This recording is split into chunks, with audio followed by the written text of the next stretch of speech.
Yes people, good morning, good afternoon, good evening to all of you. कैसे हैं सब लोग? होप सो आप सब लोग बहुत बढ़िया रहेंगे। मैं बता दूं, मैं भी बहुत बढ़िया हूं।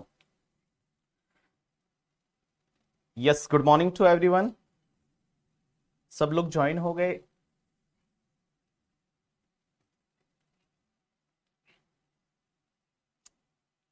Yes sir, good morning.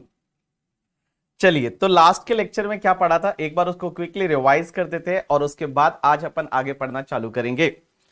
तो लास्ट के लेक्चर में क्या पढ़ा था? एक बेसिक सा लेक्चर था जिसमें मैंने आपको सबसे ज्यादा टाइम तो दिया था सिलेबस को समझाने में कि आपके एग्जाम के लिए क्या क्या आपको पढ़ना है। तो यहां पे मैंने आपको पूरा सिलेबस समझाया था। ये पेपर नंबर 4 है जो कि 100 मार्क्स का रहेगा। इंटरनेशनल टैक्सेशन का सेपरेटली वेटेज नहीं दे रखा कि इंटरनेशनल टैक्सेशन कितने मार्क्स का है, वो अलग से नहीं दे रखा। इसका मतलब एग्जाम में कुछ भी हो सकता है। 25 मार्क्स का भी आ सकता है, 40 मार्क्स का भी आ सकता है। एक बार आईसीआई उसके लिए मॉडल टेस्ट पेपर जब देगी, मॉक टेस्ट पेपर देगी, तब अपने को समझ में आएगा और जब भी वो आएगा तब मैं आपके सामने बता दूंगा करके। ठीक है, चलिए। उसके बाद मैंने आपको यह बताया था कि हमारी गवर्नमेंट है वो टैक्स क्यों लेती है, क्योंकि आपने उसको एक रेस्पॉन्सिबिलिटी दे रखी है। इंडिया को रन करना है, इंडिया को डेवलप करना है। और इंडिया को रन करना, डेवलप करना, उसके लिए दो चीजों की जरूरत पड़ती है। One is the power, power की जरूरत पड़ती है, और दूसरा है वो पैसे की जरूरत पड़ती है। पावर कहां से आती है? कॉन्स्टिट्यूशन ऑफ इंडिया से आती है। एक एंट्री नंबर 82 आती है यूनियन लिस्ट की 7 शेड्यूल के अंदर, और उसमें यह बोला हुआ है कि अगर हमारी सेंट्रल गवर्नमेंट चाहे तो इनकम पे टैक्स ले सकती है other than agriculture income. Agriculture income को छोड़ दो। एग्रीकल्चर इनकम पे कौन टैक्स ले सकता है? तो एग्रीकल्चर इनकम पे स्टेट गवर्नमेंट चाहे तो टैक्स ले सकती है, बट आजकल कोई भी स्टेट गवर्नमेंट टैक्स नहीं लेती है। पैसा कहां से आएगा? तो पैसे के लिए सबसे पहले बिजनेस करती है गवर्नमेंट। बिजनेस से जो उनकी नीड है वो कंप्लीट नहीं होती है, तो वो क्या करते हैं? अपने पेरेंट्स से मांगते हैं पैसा। और पेरेंट्स कौन है? वो आप लोगों, आपसे टैक्सेस के फॉर्म में पैसा मांगते हैं, और उससे भी उनकी नीड कंप्लीट नहीं होती, तो वो लोग क्या करते हैं? लोन लेते हैं। लोन कहां से लेते हैं? वर्ल्ड बैंक से, आईएमएफ वगैरह से, किसी और कंट्री से लोन लेते हैं। अब एक चीज समझना, आपको इनकम टैक्स को समझने के लिए आपको किन किन चीजों का नॉलेज होना चाहिए। What is the source of income tax law? तो अगर मैं source of income tax law की बात करूं तो एक इनकम टैक्स एक्ट 1961 है। This is basically a captain of the income tax law. Means income tax act 1961 है जिसमें जितने भी प्रोविजन है वो उसमें दे रखे हैं। एक होता है इनकम टैक्स रूल्स 1962। रूल्स क्या करता है? एक्ट को सपोर्ट करने के लिए रूल्स होते हैं। जैसे जितने भी डेप्रिसिएशन की रेट है, जितने भी फॉर्म्स है, वैल्यूएशन के रूल्स है, वो सब आपके रूल्स में दे रखे हैं। रूल्स हमेशा इनकम टैक्स एक्ट को सपोर्ट करने के लिए होते हैं। उसके बाद में हर साल क्या होता है? एक फाइनेंस एक्ट आता है। फाइनेंस एक्ट कैसे आता है? सबसे पहले एक फाइनेंस बिल आता है जो कि 1 फेब को प्रेजेंट होता है। 1 फेब को प्रेजेंट होता है पार्लियामेंट में, फाइनेंस मिनिस्टर प्रेजेंट करती है। उसके बाद में क्या होता है कि उस पर डिस्कशन होता है। डिस्कशन के बाद में दोनों हाउसेस से पास किया जाता है। उसके बाद जिस दिन उसको प्रेसिडेंट साइन कर लेता है, वो फाइनेंस बिल से फाइनेंस एक्ट बन जाता है।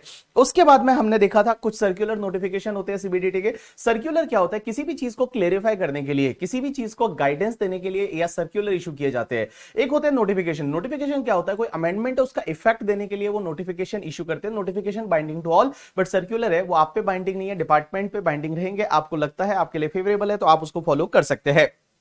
उसके बाद supreme court and high court के जजमेंट्स। अब एक बात समझना, इंडिया में सुप्रीम कोर्ट एक ही है करके, ठीक है। हाई कोर्ट जो है वो आपके हर स्टेट में है। ऐसा नहीं कि आप बोलोगे कि सुप्रीम कोर्ट है वो ज्यादा है, ऐसा नहीं है। सुप्रीम कोर्ट है वो एक ही है करके, ठीक है। जैसे वो क्या बोला कल, एक मैं बस्सी का वीडियो देख रहा था तो उसमें बोला यूपीएससी करके, ठीक है। यूपीएससी का फुल फॉर्म क्या होता है? तो बोलता है यूपीएससी का मतलब उत्तर प्रदेश सुप्रीम कोर्ट। ऐसा नहीं है करके, ठीक है। यूपीएससी अलग है और सुप्रीम कोर्ट अलग है। तो सुप्रीम कोर्ट है वो इंडिया में एक ही है, जिसको एपेक्स कोर्ट भी बोला जाता है। सुप्रीम कोर्ट का जो भी जजमेंट आता है वो पूरे इंडिया पे एप्लीकेबल होता है। और सुप्रीम कोर्ट जो है वो, उसका जो जजमेंट है वो लॉ ऑफ लैंड माना जाता है। लॉ ऑफ लैंड का मतलब भैया ये लॉ बन गया, लेकिन जब तक सुप्रीम कोर्ट का जजमेंट को ओवरराइड नहीं किया जाता बाय द लॉ। तो लॉ ने अगर सुप्रीम कोर्ट के जजमेंट को ओवरराइड कर लिया, सुप्रीम कोर्ट ने अगर सुप्रीम कोर्ट के जजमेंट को अगर लॉ मेकर्स ने ओवरराइड कर दिया, तो सुप्रीम कोर्ट का जजमेंट है वो नलीफाई हो जाएगा। उसके बाद हाई कोर्ट्स के जजमेंट है वो उस पर्टिकुलर जुरिस्डिक्शनल एरिया पे एप्लीकेबल होते हैं। जैसे बॉम्बे हाई कोर्ट का जजमेंट है वो महाराष्ट्र पे एप्लीकेबल होगा, अगर मैं बताऊं करके, ठीक है। राजस्थान हाईकोर्ट का जजमेंट है तो राजस्थान पे एप्लीकेबल होगा। कर्नाटका हाईकोर्ट का कर्नाटका पे एप्लीकेबल होगा, बाकी स्टेट पे एप्लीकेबल नहीं होता। उसके बाद सेक्शन 4 होती है charging section of income tax. Charging section ये बोलती है कि income tax is charge for every assessment year. Her assessment year में लगेगा। किस पे लगेगा? जो पर्सन दे रखा है सेक्शन 2 क्लॉज नंबर 31 में, उन पर्सन पे लगेगा। और कौन सी इनकम पे लगेगा? जो प्रीवियस ईयर में इनकम अर्न की है उस पे लगेगा। असेसमेंट ईयर में जाके आपको इनकम टैक्स है वो पे करना पड़ेगा। प्रीवियस ईयर किसको बोलते हैं? तो प्रीवियस ईयर बेसिकली उस ईयर को बोलते हैं जिस ईयर में आप इनकम कमाते हो। तो जिस ईयर में आप इनकम कमाते हो उसको बोला जाता है प्रीवियस ईयर, और जिस ईयर में उस पे आप टैक्स भरते हो that is called your assessment year. Income tax में नॉर्मली हर चीज जो है वो असेसमेंट ईयर वाइज देखी जाती है, बोला जाता है असेसमेंट ईयर वाइज। तो जितने भी अमेंडमेंट आते हैं उस अमेंडमेंट में ये लिखा हुआ है कि 1 अप्रैल 2024 से, इसका मतलब ये असेसमेंट ईयर 24-25, प्रीवियस ईयर 23-24 के एप्लीकेबल होगा।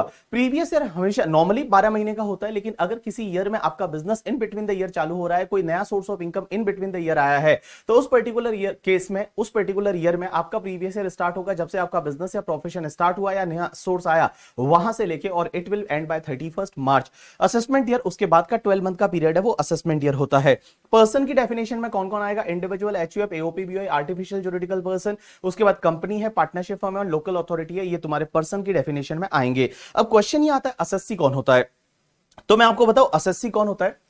If any person required to pay any tax, अगर कोई भी पर्सन है जिसको टैक्स पे करना आता है, और any other sum under income tax act 1961।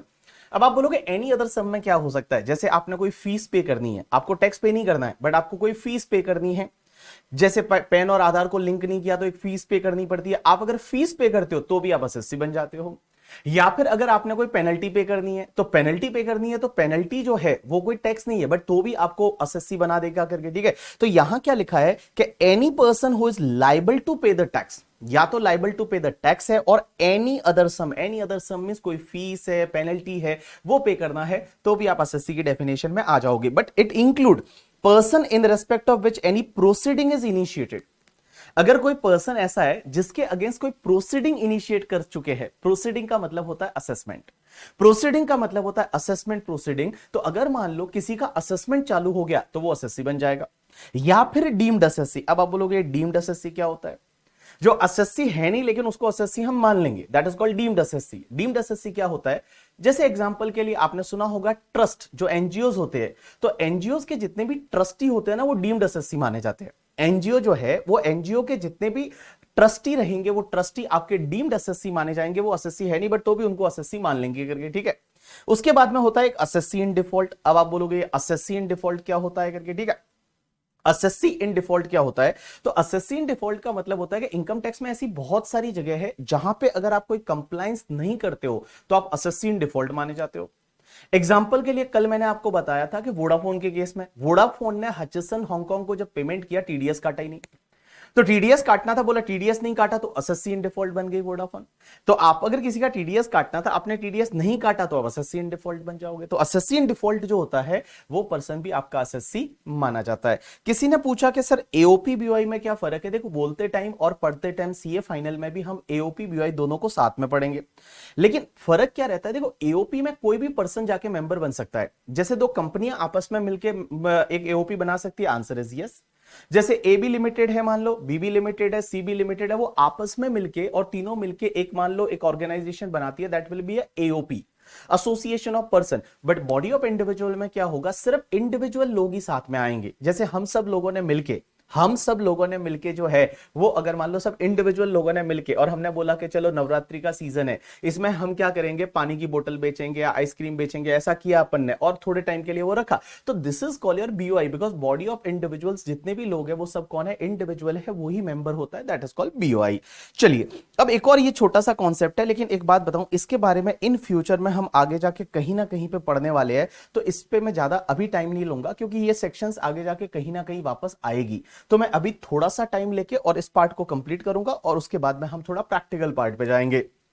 चलिए, मैंने आपको यह बताया कि प्रीवियस ईयर में आप इनकम कमाते हो तो उस पर टैक्स आपको असेसमेंट ईयर में जाके भरना पड़ता है, क्योंकि असेसमेंट ईयर में आप रिटर्न फाइल करते हो, असेसमेंट ईयर में आपका इंटीमेशन आता है, प्रोसेसिंग होती है, असेसमेंट ईयर में आपका असेसमेंट होता है। लेकिन कुछ केसेस ऐसे हैं, ये टोटल 4-5 केसेस ऐसे हैं जिसमें प्रीवियस ईयर में आप इनकम कमा रहे हो ना, तो प्रीवियस ईयर में ही आपको टैक्स भरना पड़ेगा। मींस इनकम आपने प्रीवियस ईयर में कमाई और प्रीवियस ईयर में ही आप टैक्स भर दो। ऐसे एक्सेप्शनल केसेस ये इंटरमीडिएट में भी आपने पढ़े होंगे। ऐसे सर कौन कौन से केसेस है? तो सबसे पहली एक सेक्शन 172 होती है, इसके बारे में हम इन डिटेल आगे जाके पढ़ेंगे, बट होता क्या है मैं आपको इजीली आप समझ जाओगे। एक बात बताओ, बहुत बार क्या होता है, इंडिया में जो शिप आती है बाहर से, बड़ी बड़ी शिप इंडिया आती है, मुंबई पोर्ट पे आई और शिप आई इंडिया में, और फिर इंडिया से सामान है वो लोड करके और वापस जा रही है। अब एक बात बताओ, जो फॉरेन शिप होती है, हमको क्या भरोसा कि वो असेसमेंट ईयर में आके टैक्स भरेगी या नहीं भरेगी? क्योंकि इंडियन पोर्ट पे जो भी उस पे जो गुड्स लोड हुआ है, जो भी गुड्स उस पे लोड हुआ है इंडियन पोर्ट पे, उसका जो भी उनको फ्रेट मिला है, जो भी उनको भाड़ा मिला है, उस भाड़े पे इंडिया में टैक्स भरना पड़ेगा। तो असेसमेंट ईयर में वो वापस इंडिया आएगी या नहीं, हमको क्या पता, हमको तो भरोसा ही नहीं है। एक बात बताओ, वो शिप आई, इंडिया से सामान भरा उसमें और चली गई, अब वो नॉन रेजिडेंट फॉरेन कंपनी की शिप रहेगी, वो इंडिया में वापस आएगी या नहीं, उसका असेसमेंट ईयर में रिटर्न फाइल कौन करेगा, हमको तो पता ही नहीं चलेगा करके, ठीक है, हमको तो पता ही नहीं चलेगा। तो उस केस में इन्होंने एक सेक्शन 172 डाली है। और सेक्शन 172 क्या बोलती है पता है? सेक्शन 172 कि वो शिप जब इंडियन पोर्ट को छोड़ के जाती है ना, जैसे ही इंडियन पोर्ट वो लीव करती है, उससे पहले पहले वो शिप को क्या करना पड़ेगा, जो शिप का मास्टर या कैप्टन होगा उसको इंडिया में रिटर्न तभी फाइल करना पड़ेगा, तभी टैक्स भरना पड़ेगा, और जब वो टैक्स भर देगा तभी हम उसको इंडियन टेरिटरी छोड़ने देंगे, अदरवाइज नहीं देंगे। तो कस्टम वालों को बोला हुआ है कि जब तक वो 172 में इंडिया में टैक्स ना भरे, तब तक आप उसको जो एंट्री आउटवर्ड होता है कि शिप इंडियन पोर्ट छोड़ के चली जाए, उसको जाने ही नहीं देंगे जब तक वो टैक्स ना भरे। दैट इज सेक्शन 172 का। प्रीवियस ईयर में इनकम कमा रहे हो और प्रीवियस ईयर में ही आप रिटर्न फाइल कर रहे हो, हाथों हाथ आपको रिटर्न जो है वो रिटर्न फाइल करना है, आपको टैक्स भरना है। अब आप बोलोगे कितना टैक्स भरना है, वो मैं आपको आगे जाके समझा दूंगा। उसमें इनकम मानी जाती है, जितना फ्रेट उनको मिलता है उसका 7.5% इनकम मानी जाती है, जो फ्यूचर में आएगी एक सेक्शन, उसमें हम वहां पे ये सेक्शन 172 को सीखेंगे। आज सिर्फ मैं आपको इसका इंट्रोडक्शन दे रहा हूं 172 का। तो देखिए 172 क्या है? Shipping business of non resident. Where a ship of non-resident carries passenger, livestock, mail और goods shipped at any port in India. Shipped का मतलब होता है लोड। Shipped का मतलब क्या होता है? Load. At any port in India, the ship is allowed to leave the port only when the tax has been paid. अभी का तभी टैक्स भरो। असेसमेंट ईयर का वेट नहीं करेंगे कि रिटर्न असेसमेंट ईयर में फाइल कर देंगे, ना बाबा ना, अभी का अभी टैक्स भरो, तभी हम आपको इंडियन पोर्ट से जाने देंगे, अदरवाइज आपको इंडियन पोर्ट से नहीं जाने देंगे। चलिए दूसरा क्या है? एक सेक्शन होती है 174 जो बोलती है पर्सन लिविंग इंडिया। अब एक बात समझना, ये ऊपर वाली सेक्शन है ना, वो तो मैंडेटरी है कि ऐसा करना ही पड़ेगा, लेकिन इसके बाद की सेक्शन जो ये वाली है, ये वाली है, ये वाली है, ये वाली है, इन चारों में ऐसा लिखा होगा कि अगर एओ को लगता है, तो असेसिंग ऑफिसर है उसको ऐसा लगता है, तो if it is appear to the AO. देखो ये सेक्शन क्या बोलती है कि पर्सन लिविंग इंडिया, अगर एओ को लगता है कि भैया ये बंदा है ना प्रीवियस ईयर में इनकम कमा रहा है और हमको लग रहा है ये इंडिया छोड़ के चला जाएगा, हमको लग रहा है कि ये इंडिया छोड़ के और विजय माल्या बन जाएगा, मेहुल चोकसी बन जाएगा, ये बंदा वापस आने ही वाला नहीं है, तो उसको एओ क्या करता है, फटाफट पकड़ता है और बोलता तू प्रीवियस ईयर में ही रिटर्न फाइल कर दे, तूने अभी इनकम कमाई है ना, अभी का अभी रिटर्न फाइल कर, अभी का अभी टैक्स भर, असेसमेंट ईयर तक वेट ही नहीं करेंगे करके, ठीक है। एओ को ऐसा लगता है तो एओ ऐसा करा सकता है। तो देखिए सेक्शन 174 क्या बोलती है। सेक्शन 174 बोलती है पर्सन लिविंग इंडिया, यहां पे ये बोला हुआ है कि where it appears to the AO, यहां लिखा हुआ है एओ को ऐसा लगता है, तो एओ को ऐसा लगता है कि any individual may leave India and he has no intention to returning, वापस आने का कोई इरादा ही नहीं है करके, ठीक है। The income of such individual for period up to the probable date of his departure from India is chargeable to tax in the current year only. Current year में ही भैया बोलेगा कि तुम टैक्स भर लो, असेसमेंट ईयर का wait ही नहीं करेंगे। उसके बाद तीसरा पॉइंट कि अगर आपने कोई एओपी बीओई बनाया या आर्टिफिशियल जुरिडिकल पर्सन जो है वो बनाया फॉर अ पर्टिकुलर इवेंट और अ पर्पस, किसी पर्टिकुलर इवेंट या पर्पस के लिए आपने एओपी बीओआई बनाया। एक एग्जांपल लेता हूं, जैसे क्या होता है महाराष्ट्र में सबसे बड़ा फेस्टिवल होता है जिसको गणपति फेस्टिवल बोला जाता है, गणपति सबसे बड़ा फेस्टिवल है। तो गणपति में क्या होता है, मैंने क्या किया, मैं और मेरे 4-5 फ्रेंड मिल गए हम लोग, और हमने बोला कि गणपति में एक काम करते हैं, हम लोग मूर्तियां जो होती है वो बनाने का काम चालू करते हैं गणपति में, ठीक है। तो हम 10 फ्रेंड मिल गए और 10 फ्रेंड ने क्या किया, वो मिट्टी लाई, उसके बाद उसमें कारीगर लाए और उनको बोला गणपति की मूर्तियां बनाओ, और गणपति की मूर्तियां बनाई। और हमने कोई पार्टनरशिप फर्म नहीं बनाया, कोई कंपनी बनाया नहीं बनाया, हम 10 लोग थे, बीओआई बनाया। अब एक बात समझना, वो जैसे गणपति की मूर्तियां बनाने के बाद हमने वो मूर्तियां जो है वो उसी पीरियड में सेल आउट कर दी, उससे जो प्रॉफिट होता था वो प्रॉफिट हमने बांट लिया और हमने उस एओपी को बंद कर दिया। जो एओपी बीवाई थी उसको बंद कर दिया, सिर्फ एक पर्टिकुलर इवेंट के लिए ही तो हमने बनाया था कि गणपति का फेस्टिवल है और वो गणपति की फेस्टिवल के लिए हमने वो मूर्तियां बनाई थी और उसके बाद में हमने वो बंद कर दिया। ऐसा ही आप एग्जांपल ले सकते हो कि जैसे मान लो बहुत बार नवरात्रि होती है, तो नवरात्रि के पीरियड में हमने कोई बिजनेस चालू किया, उसके बाद हमने बंद कर दिया, उसको डिसॉल्व कर दिया। तो उस पर्टिकुलर केस में क्या होगा, अगर एओ को लगता है तो वो असेसमेंट ईयर तक वेट नहीं करेगा कि असेसमेंट ईयर में रिटर्न फाइल करो, असेसमेंट ईयर में जाके टैक्स भरना है, नहीं, हाथों हाथ बोलेगा। अगर एओ को लगता है तो हाथों हाथ आपसे टैक्स लिया जाएगा। ये वाला जो पॉइंट है सेक्शन 174 ए बोलता है करके, ठीक है। तो देखिए यहां पे एओपी बीवाई आपने बनाई, that is likely to be dissolve in the same year में आप उसको डिसॉल्व कर रहे हो। He can make the assessment of income up to the date of dissolution as the income of the current year only, means previous year में ही उस पे टैक्स है वो भर सकता है करके, ठीक है। चलिए उसके बाद में a person likely to transfer the property to avoid tax, ये क्या होता है, जैसे मैं एक एग्जांपल लेता हूं, ठीक है। This is similar to the ऊपर वाला जो पॉइंट था पर्सन लिविंग इंडिया, इसके जैसा ही है। इसमें होता क्या है, जैसे फॉर एन एग्जांपल मेरे पास में कुछ असेट है और मैं क्या कर रहा हूं, प्रीवियस ईयर में फटाफट उसको सेल ऑफ कर रहा हूं। मैं फटाफट उस असेट्स को सेल ऑफ कर रहा हूं और सेल ऑफ करके मेरा कोई इंटेंशन नहीं है कि मैं टैक्स भरूंगा। फॉर एन एग्जांपल एक और एग्जांपल लेते हैं करके, ठीक है। जैसे एक एग्जांपल लेते हैं कि मान लो मेरे ऊपर ऐसा कुछ हो गया करके जिसमें मुझे लगता है कि भाई मान लो मेरे को जेल हो जाएगी या मैं इंसॉल्वेंट हो जाऊंगा। तो मैं क्या कर रहा हूं, इंसॉल्वेंट होने से पहले पहले जो मेरे नाम पे जितनी भी एसेट है उसको मैं बेच रहा हूं। मैं उसको बेच रहा हूं, ट्रांसफर कर रहा हूं, मान लो मेरे घर वालों को दे रहा हूं करके, ठीक है, या किसी रिलेटिव को ट्रांसफर कर रहा हूं।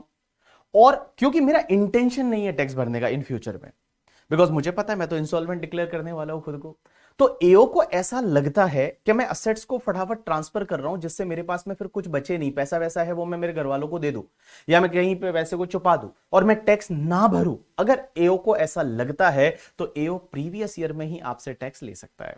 मींस प्रीवियस ईयर में ही बोलेगा कि आप जो है वो रिटर्न फाइल करिए। तो देखिए क्या लिखा हुआ है, if it is appear to AO को ऐसा लगता है that a person is likely to charge, या तो मैं चार्ज कर रहा हूं या सेल कर रहा हूं, ट्रांसफर कर रहा हूं, डिस्पोज कर रहा हूं असेट्स को to avoid the payment of any liability, the total income of such person charge to tax in the current year itself, वो करंट ईयर में ही आपसे टैक्स ले सकता है। एंड लास्ट पॉइंट है डिसकंटिन्यूड बिजनेस। अगर मान लो मेरा कोई बिजनेस 10 साल से चला आ रहा था, करंट प्रीवियस ईयर में मैंने बिजनेस बंद कर दिया, तो अगर मैंने बिजनेस बंद कर दिया और यहां पे एओ को लगता है करके, ठीक है, तो एओ जो है वो करंट ईयर में ही मेरे से टैक्स ले सकता है, प्रीवियस ईयर में ही मेरे से टैक्स ले सकता है करके, ठीक है। तो देखिए क्या लिखा हुआ है, वेयर एनी बिजनेस और profession is discontinued, the income of the period up to the date of such discontinuance may at the discretion of the AO, में से यहां पे AO को लगता है ऐसा तो वो करंट ईयर में ही मेरे से टैक्स ले सकता है। तो ये वाले पॉइंट इन फ्यूचर में भी आने वाले हैं, ये वाले पॉइंट है ये इन फ्यूचर में भी आने वाले। अब आप बोलोगे एओ को कैसे पता चलेगा, क्या चलेगा, अब देखो लॉ में प्रोविजन है, जब एओ आपकी पुरानी असेसमेंट वगैरह कर रहा होता है तब पता चल जाता है कि आप विजय माल्या बनने वाले हो, ठीक है, आप यहाँ पे इंडिया छोड़ के जाने वाले हो, आपका कोई इंटेंशन नहीं है, तो हो सकता है आप जाने से पहले जितना भी आपका इनकम रहेगा उस पर टैक्स है वो हाथों हाथ ले लेगा और रिटर्न है वो प्रीवियस ईयर में ही आपको फाइल करना पड़ेगा करके। शिनम यस। चलिए एक बार मैं वापस से रिवाइज करा देता हूं। कुछ केसेस ऐसे होते हैं जिसमें प्रीवियस ईयर में इनकम कमाते हो, प्रीवियस ईयर में ही टैक्स भरना पड़ेगा। कौन कौन से, पहला नॉन रेजिडेंट आया था शिप लेके और शिप लेके जब जा रहा था उससे पहले पहले बोला रुक रुक और यहीं पे टैक्स भर के जा। उसके बाद 4 केस ऐसे जिसमें अगर एओ को लगता है तो पहला क्या कि अगर मान लो कोई पर्सन का परमानेंट इंडिया के बाहर जाने वाला है, दूसरा एओपी बीओआई आपने बनाया था वो किसी पर्टिकुलर इवेंट के लिए बनाया था, वो इवेंट खत्म हो गया करके, ठीक है, तब। और तीसरा अगर मान लो आप प्रॉपर्टी ट्रांसफर करने वाले हो, असेट है उसको ट्रांसफर करने वाले हो, किसी को गिफ्ट करने वाले हो क्योंकि अवॉइड टू टैक्स लायबिलिटी के लिए। एंड लास्ट वाला अगर आपका कोई बिजनेस डिसकंटिन्यू हो गया तो उस पर्टिकुलर केस में डिसकंटिन्यूएशन की डेट तक का जो भी इनकम रहेगा उस पर प्रीवियस ईयर में ही टैक्स लग जाएगा। एग्जामिनेशन पर्सपेक्टिव के लिए ये वाला पार्ट याद रखने की जरूरत नहीं है करके, ठीक है। किसी ने बोला कि सर किसी की डेथ हो जाए तो उसका रिटर्न कैसे फाइल होगा, आएगा फ्यूचर में, ठीक है, ये पूरा टॉपिक है करके, ठीक है, उसमें आएगा कि किसी की डेथ होने के बाद क्या होता है, उसके लीगल हेयर कैसे रिटर्न फाइल करते हैं, क्या करते हैं, सब चीजें आगे आने वाली है। अब आज ही के दिन तो सब होने वाला है नहीं करके, ठीक है। चलिए अब अपन आगे बढ़ते हैं और अब थोड़ा इंटरेस्टिंग सा पार्ट आपका चालू हो रहा है, आपको मजा आएगा। अब चलिए ऑल पीपल पे अटेंशन, आपका ध्यान इधर होना चाहिए। एक चीज समझना, जब भी मैं आपको पढ़ाता हूं तो पढ़ाते टाइम मैं जब बोलूं आपका ध्यान इधर होना चाहिए, इसका मतलब आपका ध्यान इधर होना चाहिए। आप बुक में नहीं देखेंगे, आप अपनी बुक में नहीं देखेंगे, बुक को बंद कर देंगे और आपका ध्यान इधर होना चाहिए। चलिए, तो अब हम क्या सीखने वाले हैं? अब हम क्या सीखने वाले हैं? चलिए, तो सबसे पहला टॉपिक आज हम चालू कर रहे हैं, that is tax rate for your examination. That is tax rates for assessment year 24-25। Assessment year 24-25, इसका मतलब previous year 23-24। Previous year 23-24 means 1 अप्रैल 2023 से लेके और 31 मार्च 2024 के बीच में जो आप इनकम कमा रहे हो, उस पे सर टैक्स कौन सी रेट से लगेगा, क्या टैक्स रेट है? तो देखिए, टैक्स रेट है ना, हमारे इनकम टैक्स में दो तरह की टैक्स रेट रहती है। सर दो तरह की टैक्स रेट रहती है? यस।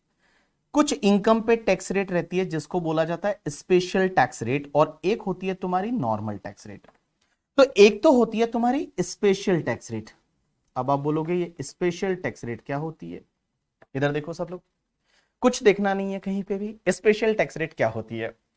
तो स्पेशल टैक्स रेट का मतलब होता है, जैसे आपने सुना होगा कि लॉन्ग टर्म कैपिटल गेन होता है ना, long term capital gain. Normally जब आप घर बेचते हो या कोई मान लो आपने कोई ज्वेलरी बेचा या आपने कोई असेट बेचा, long term capital gain normal वाला है, जो अंडर सेक्शन 112 में टैक्सेबल होता है, उस पे टैक्स रेट आपको पता है 20% रहती है। लॉन्ग टर्म कैपिटल गेन पे 20% टैक्स लगता है।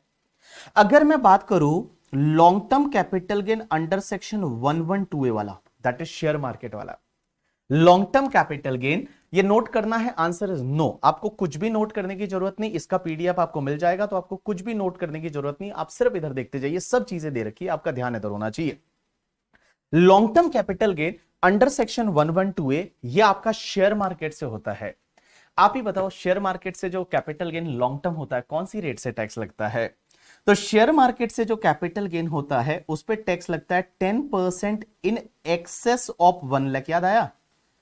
10% इन excess of the 1 lakh mean share market से जो लॉन्ग टर्म कैपिटल गेन होता है उसमें 1 लाख तक कोई टैक्स नहीं लगता, 1 लाख के ऊपर वाले पे 10% की रेट से टैक्स लगता है।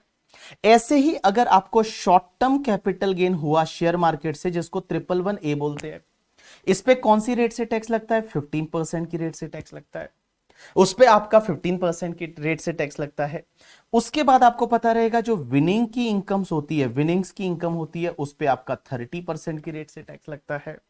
विनिंग्स की इनकम जो होती है, वो विनिंग की इनकम है, वो आपका उस पे 30% की रेट से टैक्स लगता है। किस पे? विनिंग की इनकम पे। अब एक बात समझना, इसके साथ साथ में कुछ स्पेशल टैक्स रेट और आई है जो अपन आगे इन फ्यूचर पढ़ेंगे। एक सेक्शन 115BAA, जिसमें एक डोमेस्टिक कंपनी को 22% की रेट से टैक्स लगता है। उसके बाद 115BAB, जिसमें मैन्युफैक्चरिंग कंपनी को 15% की रेट से टैक्स लगता है। एक आएगी 115BAC, जिसमें वो इंडिविजुअल के लिए new slab rate, alternative taxation regime वाला करके, ठीक है, वो है। उसके बाद 115BAD। तो ये सब है ना बेटा, ये सब स्पेशल टैक्स रेट है। ये सब स्पेशल टैक्स रेट है जो अपन स्पेशल सेक्शंस में पढ़ेंगे। जैसे ये वाली जो है, ये सब ये कैपिटल गेन में पढ़ेंगे। विनिंग वाला मैं अदर सोर्सेज में पढ़ाऊंगा। ये जो है ये भी हम लेटर पार्ट में पढ़ेंगे। आज हम आपको सिखाने वाले हैं that is the general tax rate. आज हमको सिखाने वाले हैं आपको जिसको बोला जाता है जनरल टैक्स रेट। अब आप बोलोगे सर जनरल टैक्स रेट कहां दे रखा है? एक तो होता है स्पेशल टैक्स रेट। ये स्पेशल टैक्स रेट जितनी भी है ना, ये इनकम टैक्स एक्ट में दे रखी है। स्पेशल टैक्स रेट जितनी भी है ये आपको दे रखी है इनकम टैक्स एक्ट 1961, उस एक्ट में दे रखी है आपकी special tax rate. But sir general tax rate कहां दे रखी है? जनरल टैक्स रेट है वो कहां दे रखी है? तो जनरल टैक्स रेट आपको दे रखी है, आप जाके देखोगे फिनेंस एक्ट 2023 में। And Finance Act 2023 is applicable for your examination. So Finance Act 2023 में आपको दे रखी है जनरल टैक्स रेट। तो कल उठ के अगर कोई पूछ ले कि सर ये स्लैब रेट कहां दे रखी है, सर कौन सी सेक्शन में दे रखी है, आपने बोला ना 2,50,000 तक टैक्स नहीं लगता, 250 से 5 लाख तक 5% है, वो कहां दे रखा है? ये दे रखा होता है फिनेंस एक्ट में करके, ठीक है। और ये जितनी भी स्पेशल टैक्स रेट है ना, 112, 112A, 111A, विनिंग, 115B, double A, B A B, B A C, B A D, B A E, या फिर जो क्रिप्टो करेंसी पे टैक्स कैसे लगेगा, वो सब जो है वो स्पेशल टैक्स रेट है। वो दे रखी है आपके इनकम टैक्स एक्ट 1961 में ऑलरेडी। लेकिन जो जनरल टैक्स रेट रहती है, जिसको आप स्लैब रेट वगैरह बोलते हो, वो दे रखी है आपके फाइनेंस एक्ट 2023 में। तो आज सबसे पहले हम जो डिस्कस करने वाले हैं वो जनरल टैक्स रेट है। और जनरल टैक्स रेट किसके लिए क्या लगेगा, आपका सबका ध्यान इधर होना चाहिए। सबसे पहले अगर मैं बताऊं तो बेटा, इंडिविजुअल के केस में, एचयूएफ के केस में, एओपी के केस में, बीओआई के केस में, एंड आर्टिफिशियल जुरिडिकल पर्सन के केस में, individual, HUF, AOP, BOI, artificial juridical person, इधर ध्यान देना।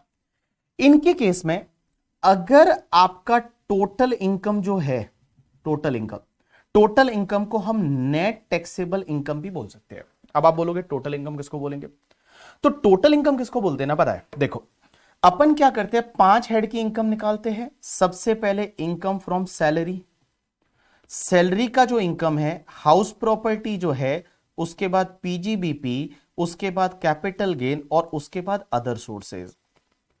ये जो पांचों हेड की इनकम होती है ना, इसकी टोटल को बोला जाता है ग्रॉस टोटल इनकम। ये पांचों हेड की जो इनकम की टोटल होती है उसको बोला जाता है ग्रॉस टोटल इनकम। एंड बेटा, जो ग्रॉस टोटल इनकम में से हम कुछ डिडक्शन लेस करते हैं अंडर चैप्टर 6A के, और उसके बाद जो आता है ना, इसको बोला जाता है टोटल इनकम।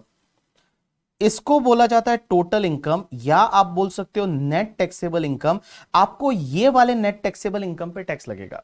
ये वाला जो नेट टैक्सेबल इनकम है ना, इस नेट टैक्सेबल इनकम पे आपको टैक्स लगेगा। ये नेट टैक्सेबल इनकम पे आपको टैक्स लगेगा। जीटीआई पे टैक्स नहीं लगता, टैक्स लगता है इस पे, टोटल इनकम पे या नेट टैक्सेबल इनकम। और ये अगर individual, HUF, AOP, BOI, artificial juridical person के केस में ये आपका अप टू 2,50,000 है, तो कुछ भी टैक्स नहीं लगता। 2,50,000 पे कोई भी टैक्स नहीं लगता है।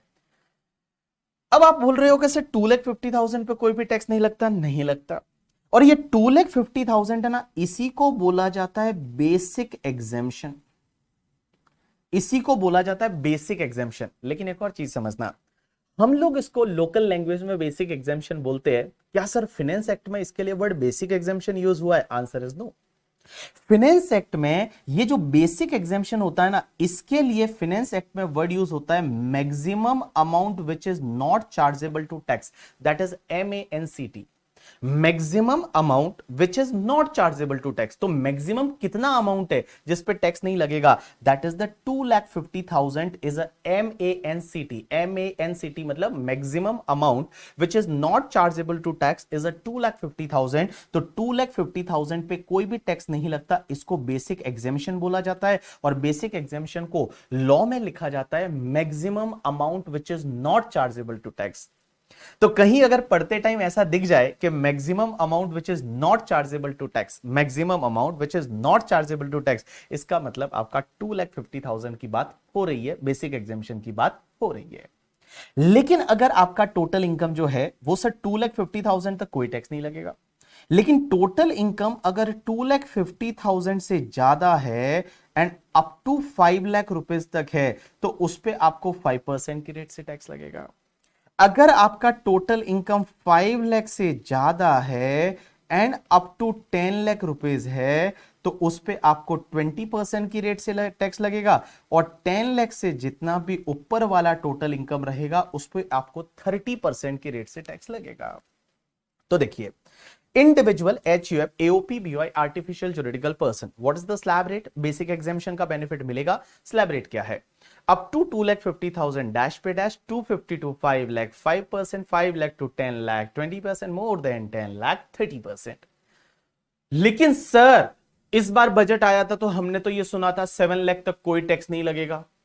हमने तो ये सुना था स्लैब रेट चेंज हो गई है, 3 लाख की स्लैब रेट हो गई है। 3 लाख टू 6 लाख पे 5% है, फिर 6 लाख से लेके और 9 लाख, फिर 9 से लेके 12, 12 से लेके 15। तो वो क्या था बाबू? वो सब आएगा, वो अलग है, ठीक है। यहां पे आपको इसके साथ मर्ज नहीं करना है, वो सब स्पेशल टैक्स रेट है। वो 115 बीएससी में अमेंडमेंट किया, 115 बीएससी की स्पेशल टैक्स रेट है। ये मैं आपको आज जनरल टैक्स रेट पढ़ा रहा हूं। अब आप बोलोगे आपको 115 बीएसई लेना चाहिए या ये जनरल टैक्स रेट लेनी चाहिए, वो हम आगे जाके सीखेंगे। हम आपको बताएंगे आपके लिए कौन सा बेनिफिशियल है। और इस बार से तो उन्होंने क्या किया पता है, डिफॉल्ट बोला है कि 115 बीएसई लेना पड़ेगा। अगर वो नहीं लेना है तो फिर आप ये जनरल टैक्स रेट पे जाओगे। तो 115 बीएसई अलग है, 87A अलग है करके, ठीक है। आप ऐसे मर्ज ना करें, ऐसे न्यूज वालों की तरह बात ना करें करके, ठीक है। जो इंडिया में जो न्यूज वाले होते हैं करके, ठीक है, वो बात करते हैं अरे 7 लाख तक बेसिक एग्जाम्पशन हो गया, कोई बोलेगा 7 लाख तक टैक्स ही नहीं भरना, मजा आ गया, ये हो गया वो हो गया। वैसा तुमको बात नहीं करना है। You are the professional person, आपको चीजें पता होनी चाहिए कि क्या है और क्या नहीं है करके, ठीक है। तो देखिए मैं आपको बोल रहा हूं individual HUF AOP BOI artificial juridical person के केस में अप टू 2,50,000 कोई भी टैक्स नहीं लगेगा। 250 to 5 lakh 5%, 5 lakh to 10 lakh 20%, more than 10 lakh 30%। अब एक चीज समझना, अगर कोई पर्सन सीनियर सिटीजन है, इधर ध्यान देना सब लोग, अगर कोई पर्सन है, वो पर्सन अगर सीनियर सिटीजन है, और सीनियर सिटीजन कौन हो सकता है, सिर्फ इंडिविजुअली हो सकता है। भाई एक बात बताओ, सीनियर सिटीजन इंडिविजुअली हो सकता है, एचयूएफ कोई सीनियर सिटीजन नहीं हो सकता, AOP BOI artificial juridical person कोई सीनियर सिटीजन नहीं हो सकता। तो सीनियर सिटीजन है ना, वो पहली चीज तो एक इंडिविजुअल हो सकता है। बट आप बोलोगे सीनियर सिटीजन बोलेंगे किसको, तो सीनियर सिटीजन किसको बोलेंगे बताए, अगर कोई भी पर्सन है वो रेजिडेंट इंडिविजुअल है, रेजिडेंट इंडिविजुअल, और जिसका एज 60 इयर्स और मोर हो गया है इन प्रीवियस ईयर। जो अपना प्रीवियस ईयर है, उस प्रीवियस ईयर में उस पर्सन का जो एज है वो एज 60 इयर्स या उससे ज्यादा हो चुका है, उसको बोलेंगे senior citizen. Senior citizen means resident individual age 60 years और more in a previous year, means जो अपना प्रीवियस ईयर है उस ईयर में उसका एज अगर 60 इयर्स या उससे ज्यादा हो चुका है, उसको बोला जाएगा सीनियर सिटीजन। तो आप बोलोगे क्या फर्क पड़ेगा सीनियर सिटीजन से। देखो अगर कोई पर्सन सीनियर सिटीजन है ना, तो बेटा उसके लिए 3 लाख का बेसिक एग्जाम्पशन है, मींस 3 लाख तक उसको कोई भी टैक्स नहीं लगेगा। 3 लाख जो है वो 3 लाख का उसका बेसिक एग्जाम्पशन हो जाएगा। उसके बाद जो 3 लाख से ऊपर वाला जितना भी इनकम रहेगा और अप टू 5 लाख तक उस पे उसको 5% की रेट से टैक्स लगेगा। उसके बाद जो 5 लाख से ऊपर वाला जितना भी इनकम रहेगा अप टू 10 लाख रुपीस तक, उसको जो है वो 20% से टैक्स लगेगा। एंड 10 लाख रुपीस से जितना भी ज्यादा इनकम रहेगा उस पे उसको 30% की रेट से टैक्स लगेगा। तो सिर्फ फर्क कितना आया ना, कि यहां पे बेसिक एग्जाम्पशन आपने देखा 2,50,000 का था नॉर्मल केस में, individual HUF AOP BO artificial juridical 2,50,000 था। अगर कोई पर्सन सीनियर सिटीजन है तो उसका जो है वो बेसिक एग्जाम्पशन 3 लाख हो गया, मींस 2,50,000 की जगह यहां पे 3 लाख हो गया। लेकिन एक बात बताओ, ये कुछ चीजें यहां नोट करना, हाँ, क्योंकि पूरे इनकम टैक्स लॉ में काम आएगी। नोट करना मतलब दिमाग में नोट करना, लिखने की जरूरत नहीं है। पहली चीज, सीनियर सिटीजन के लिए यहां पे वर्ड यूज किया है रेजिडेंट इंडिविजुअल। तो एक चीज दिमाग में बिठा देना कि अगर कोई रेजिडेंट इंडिविजुअल है ना, तो वो ही सीनियर सिटीजन हो सकता है, बाकी कोई सीनियर सिटीजन नहीं हो सकता।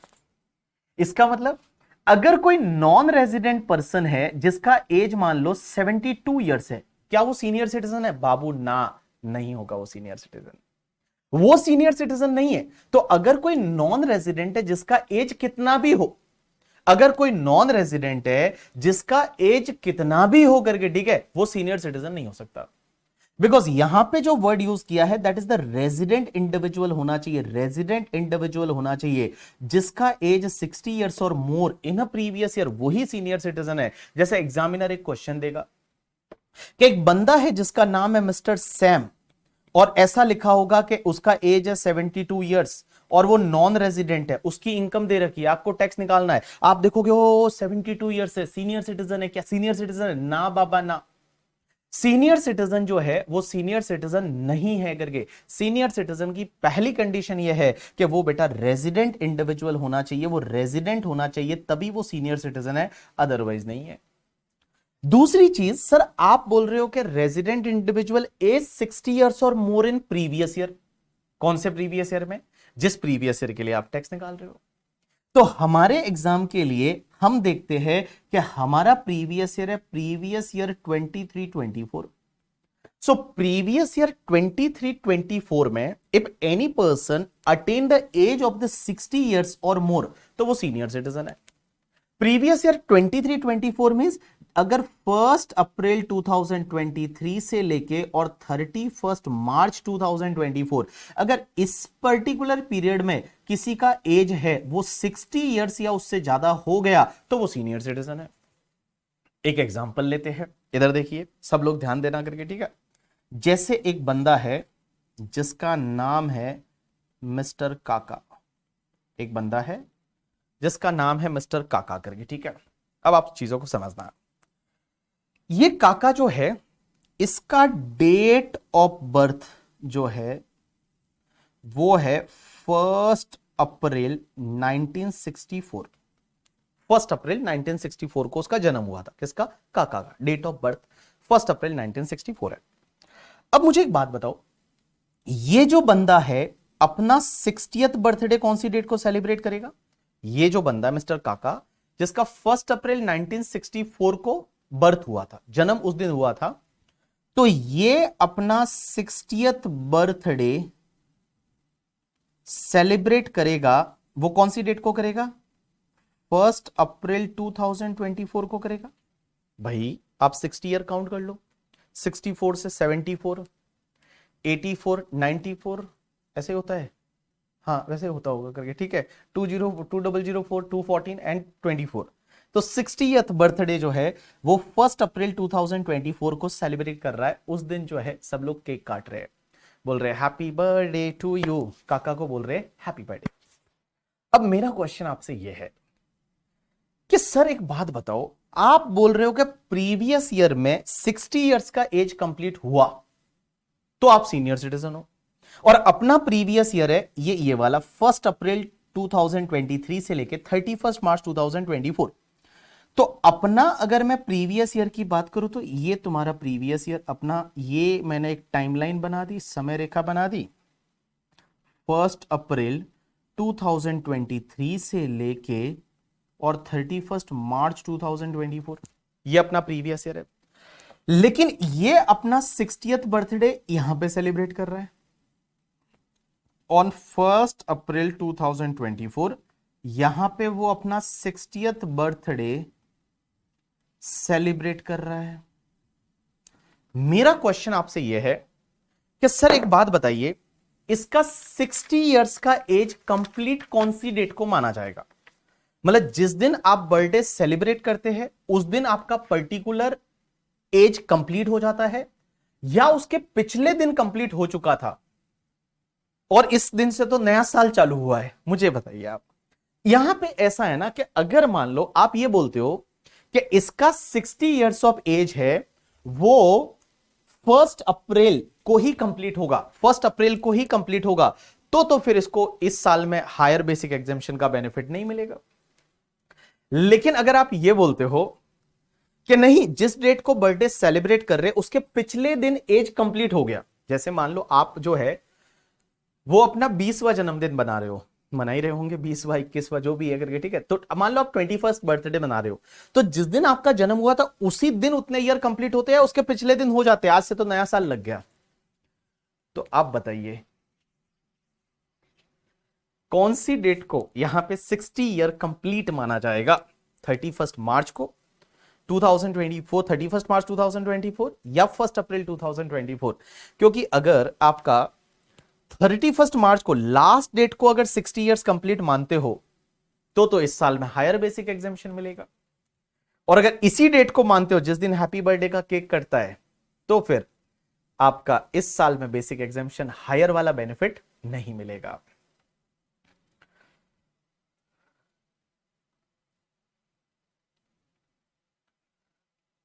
बाबू बहुत सारे लोग आंसर कर रहे हैं भाई साहब, बोल रहे हैं नहीं सर, डीम्ड करता है टाइम पर, डिपेंड करता है टाइम पर। ओ भाई साहब, क्या रात को 2 बजे जन्म हुआ था या 4 बजे, ऐसा? हाँ, तुमको क्या उसकी जन्म पत्रिका कुंडली बनवानी है कि कौन से टाइम पे कौन से नक्षत्र में जन्म हुआ था तुम्हारा करके, ठीक है।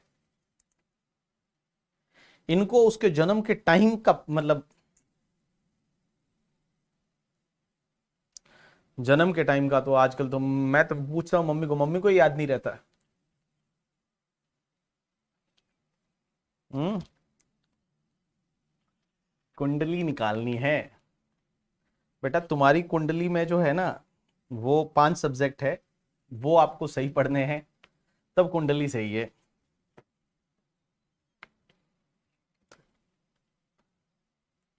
बर्थ सर्टिफिकेट मंगाना पड़ेगा।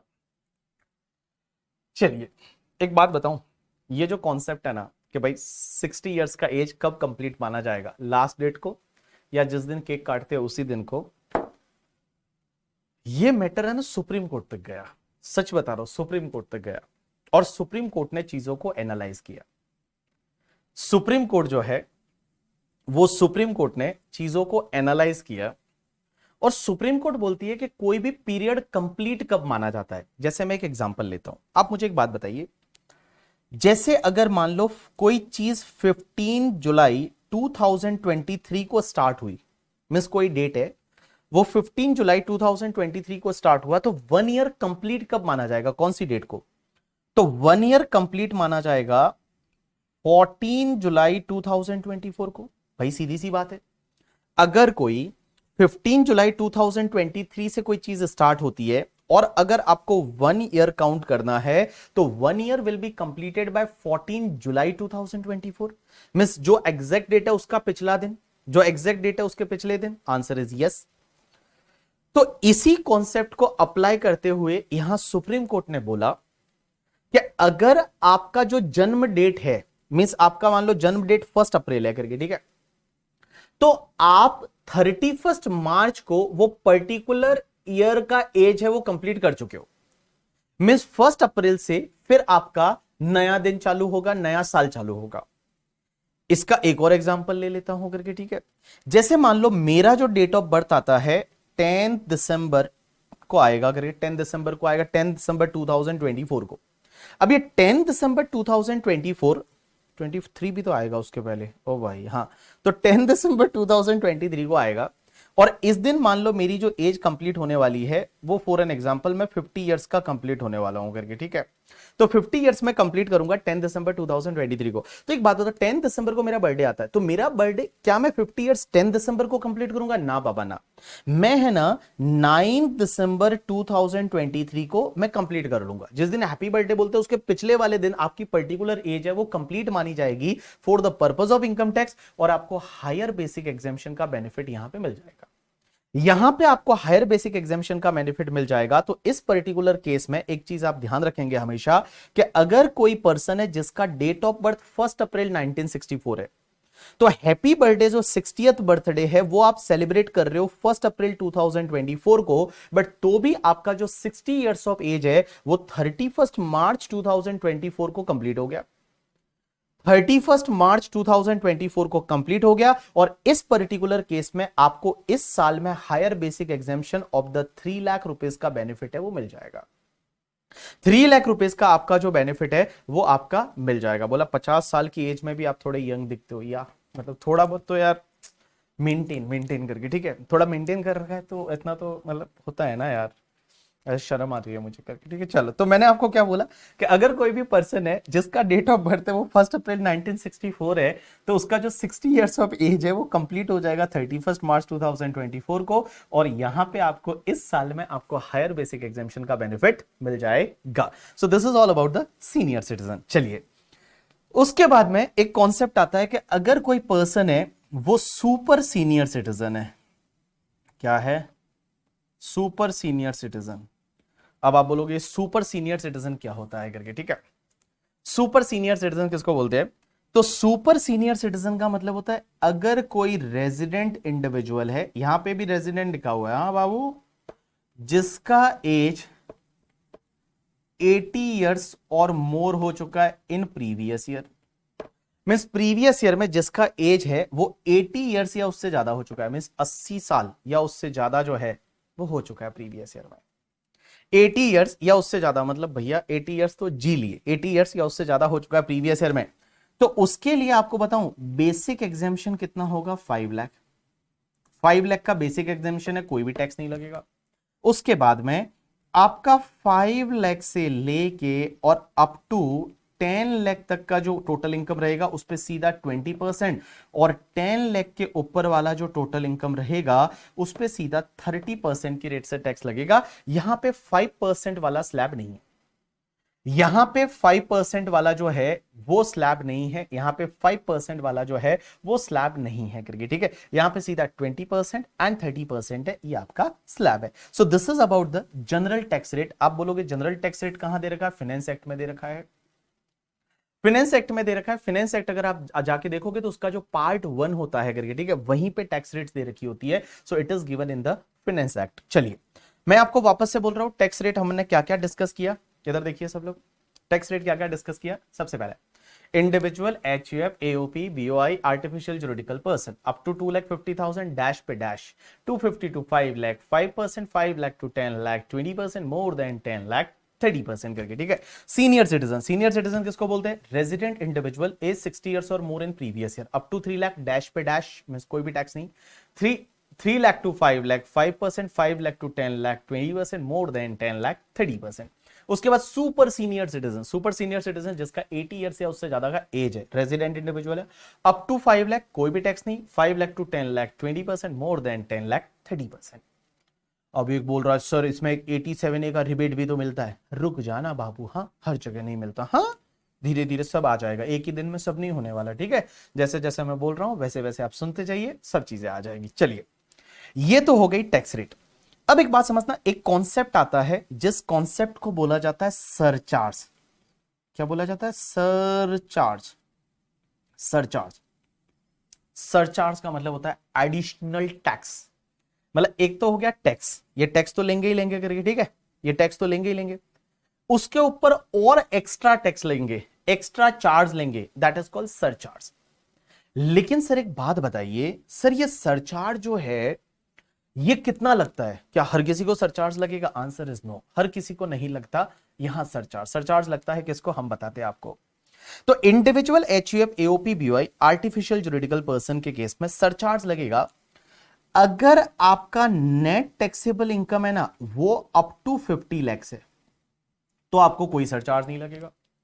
मींस आपको सरचार्ज नहीं लगेगा अगर आपका net taxable income up to 50 lakh है, 50 लाख रुपए तक आपने टोटल इनकम है, 50 लाख तक ही कमाया, कोई सरचार्ज नहीं, आप खुश रहो करके, ठीक है। जैसे आप और मैं, हम लोगों को सरचार्ज नहीं लगता करके। ये सरचार्ज किसको लगता है? जो बड़े रिच लोग होते हैं ना, बड़े पैसे वाले लोग होते हैं, उनको लगता है करके, ठीक है।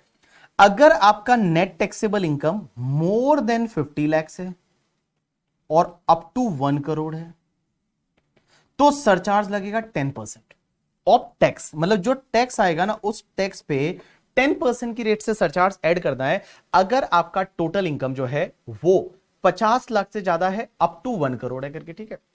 50 लाख से ज्यादा है अप टू 1 करोड़ है, सरचार्ज 10% ऐड करो। अगर आपका टोटल इनकम 1 करोड़ से ज्यादा है एंड अप टू 2 करोड़ है तो आपको सरचार्ज लगेगा 15% की रेट से, 15% ऑफ टैक्स। अगर आपका टोटल इनकम 2 करोड़ से ज्यादा है अप टू 5 करोड़ रुपए, भाई साहब कौन होते होंगे ऐसे लोग, उनका सरचार्ज लगता है 25% ऑफ द टैक्स, टैक्स पे 25%।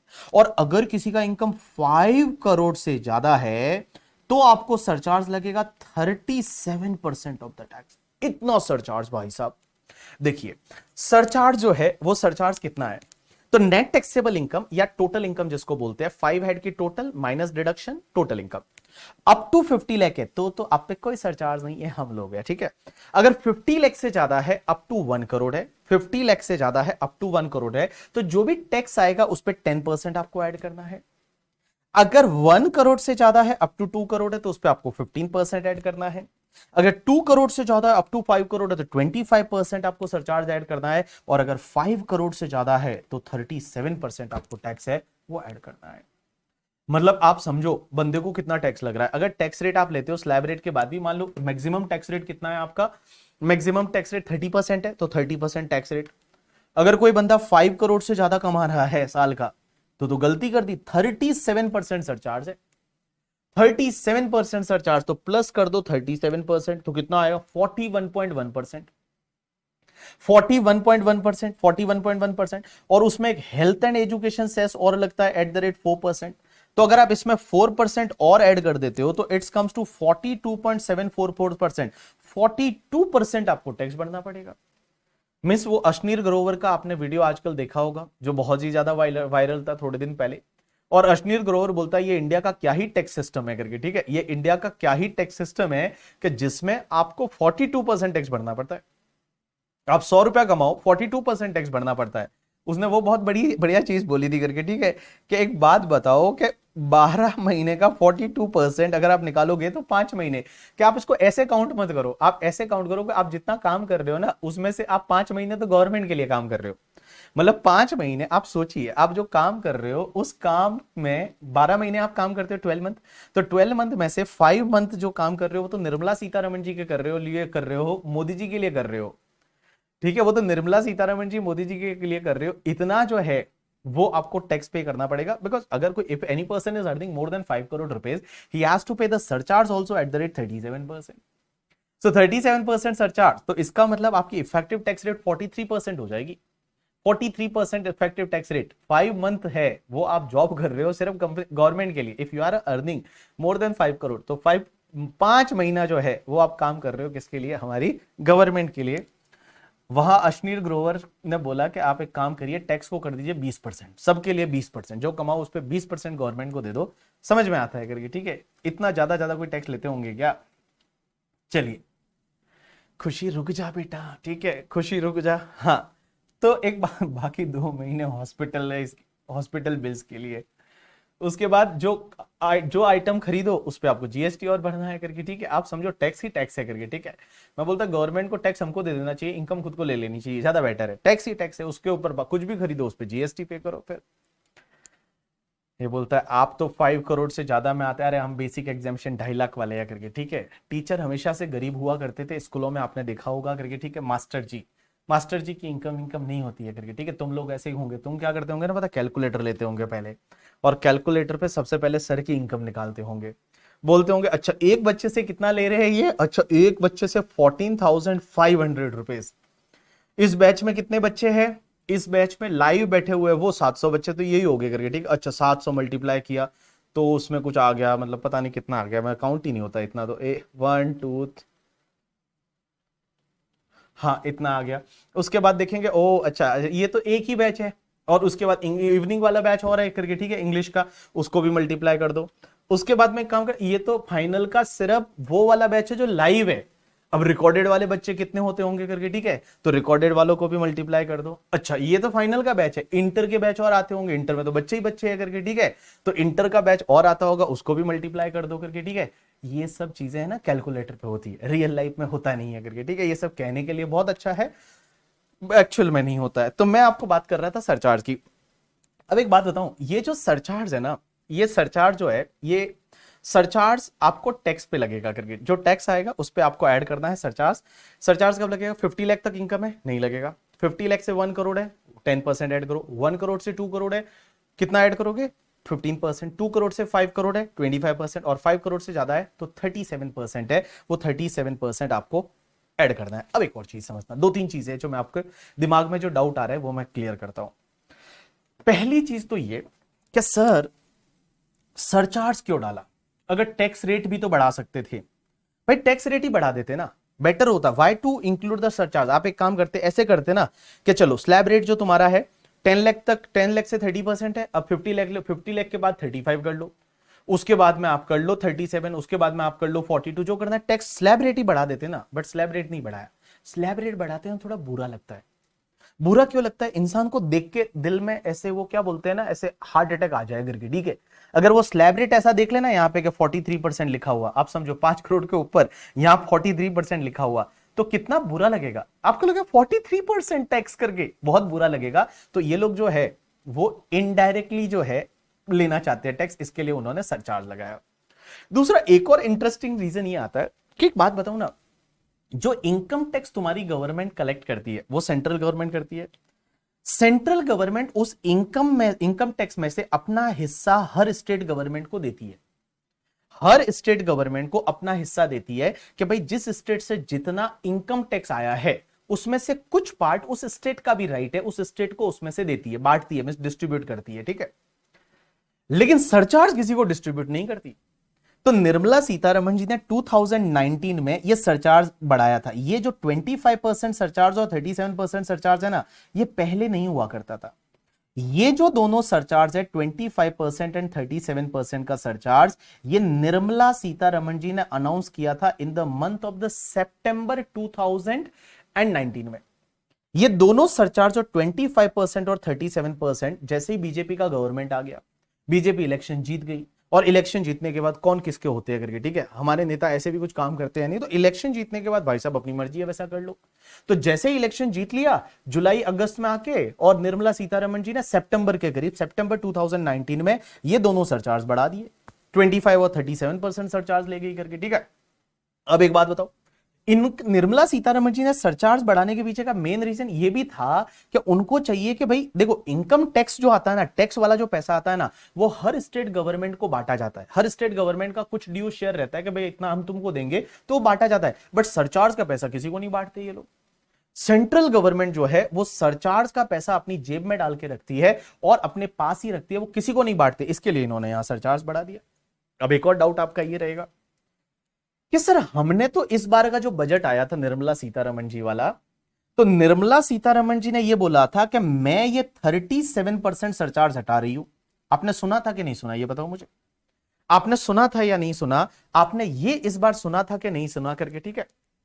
पहले 15% सरचार्ज हुआ करता था 2019 से पहले। 1 करोड़ के ऊपर कितना भी इनकम हो, 15% वो सरचार्ज। तो इफेक्टिव टैक्स रेट 35% था। आपने यह सुना था कि नहीं सुना इस बार कि निर्मला सीतारमण जी ने बजट में बोला कि मैं आपका 37% का सरचार्ज हटा देती हूं, 37% वाला सरचार्ज नहीं लगेगा। यह सुना था लोगों ने या नहीं सुना, बताओ मुझे। इस बार का बजट आपने देखा होगा, और बजट के बाद इंडिया में सब लोग टैक्स कंसल्टेंट बन जाते हैं। हाँ? टैक्स कंसल्टेंट बन जाते हैं भाई साहब, क्या ही एडवाइजें देते हैं करके, ठीक है। बजट वाले दिन तो गजब लेवल की एडवाइस लोग देते हैं। तो ये सुना था ना कि 37% का सरचार्ज नहीं लगेगा। हाँ, जितने भी लोग हैं वो बोल रहे हैं करके, ठीक है। शीनम बोल रही है, राधा बोल रही है, हर्ष बोल रहा है, संदेश बोल रहा है, सब लोग बोल रहे हैं कि यस सर हमने ऐसा बजट में तो सुना था, लेकिन आप तो बता रहे हो 37% का सरचार्ज लगेगा। लगेगा, लेकिन मैं थोड़े दिनों बाद आपको बढ़ा दूंगा, पढ़ाऊंगा, थोड़े दिनों बाद आपको मैं बताऊंगा कि अगर कोई एसएससी 115 बीएससी ले लेता है, 115 BSc section, new taxation regime, अगर आप 115 बीएससी ले लेते हो तो बेटा ये 37 का सरचार्ज नहीं लगेगा। अगर 115 बीएससी लेते हो तो 37% का सरचार्ज नहीं लगेगा, अदरवाइज 37% वाला सरचार्ज लगेगा। अदरवाइज आपको 37% वाला सरचार्ज है वो लगेगा। बट अगर आप 115 बीएससी ले लेते हो, जो आपका ऑल्टरनेटिव टैक्सेशन रिजिम है, मैं आपको थोड़े टाइम के बाद में पढ़ाऊंगा, आज से कम 1 महीने के बाद में, क्योंकि हम पहले पीजीबीपी वगैरह पढ़ेंगे, उसके बाद में ऑल्टरनेटिव टैक्सेशन रिजिम में बताऊंगा, क्योंकि उसमें कुछ बेनिफिट्स नहीं मिलते हैं। तो 115 बीएससी अगर आप लेते हो तो आपको 37% का सरचार्ज नहीं लगेगा, अदरवाइज आपको 37% का सरचार्ज लगेगा। तो अब क्या 37% का सरचार्ज है? Answer is yes. अभी आपके लिए 37% का सरचार्ज है। जब हम जनरल टैक्स रेट डिस्कस कर रहे हैं तो आपको 37% का सरचार्ज है करके। चलिए अब एक बात समझिए, पहले आप टैक्स निकालिए, उसमें सरचार्ज ऐड कर दीजिए, उसके बाद ऑलवेज आपको health and education cess add करना है @4%। किसमें? टैक्स प्लस सरचार्ज, उसमें ऐड करना है health and education cess 4%। Always, always का मतलब हर बार आपको ये ऐड करना ही करना है। ऑलवेज 4% की रेट से आपका हेल्थ एंड एजुकेशन सेस रहेगा। अब आप मुझे बोलोगे health and education cess sir क्यों लिया जाता है? देखो, हेल्थ एंड एजुकेशन सेस है ना, सेस कभी भी क्यों लिया जाता है? जिसका यूज स्पेसिफिक होता है। जैसे इनकम टैक्स का है ना, वो कहीं भी यूज कर सकते हैं, वो मिलिट्री में यूज कर सकते हैं, एजुकेशन में यूज कर सकते हैं, हेल्थ सेक्टर में यूज कर सकते हैं, इंफ्रास्ट्रक्चर में यूज कर सकते हैं। लेकिन हेल्थ एंड एजुकेशन सेस के टूवर्ड जो 4% लिया जा रहा है, उसका यूज जो है ना, वो आपको सिर्फ एंड सिर्फ हेल्थ के लिए एंड एजुकेशन के लिए ही यूज करना पड़ेगा। मींस गवर्नमेंट उस पैसे को किसी और चीज के लिए यूज नहीं कर सकती। आज से 10 साल पहले एक किसान कल्याण सेस और हुआ करता था, कृषि कल्याण सेस एंड ऑल, तो उसका यूज उसी स्पेसिफिक मोटिव के लिए किया जाता है। तो कोई पर्टिकुलर मोटिव के लिए अगर उनको टैक्स लेना है तो वो लोग सेस लेते हैं, और वो सेस का जो यूज है वो सिर्फ एंड सिर्फ आप क्या करोगे, उस पर्पस के लिए ही यूज करोगे। तो यहां पे हेल्थ एंड एजुकेशन सेस है वो आपका 4% ऑलवेज लिया जाएगा। तो चलिए एक बार के लिए फटाफट जितना पढ़ा उसको एक बार रिवाइज करते हैं, बुक वगैरह में आपको देखने की जरूरत नहीं है। इधर देखिए सब लोग, सबसे पहली चीज मैंने आपको बताया tax rate, general tax rate पढ़ रहे हैं, नॉर्मल टैक्स रेट पढ़ रहे हैं, individual, HUF, AOP, BOI, artificial juridical person up to 2,50,000 dash पे dash 250 to 5 lakh 5%, 5 lakh to 10 lakh 20%, more than 10 lakh 30%।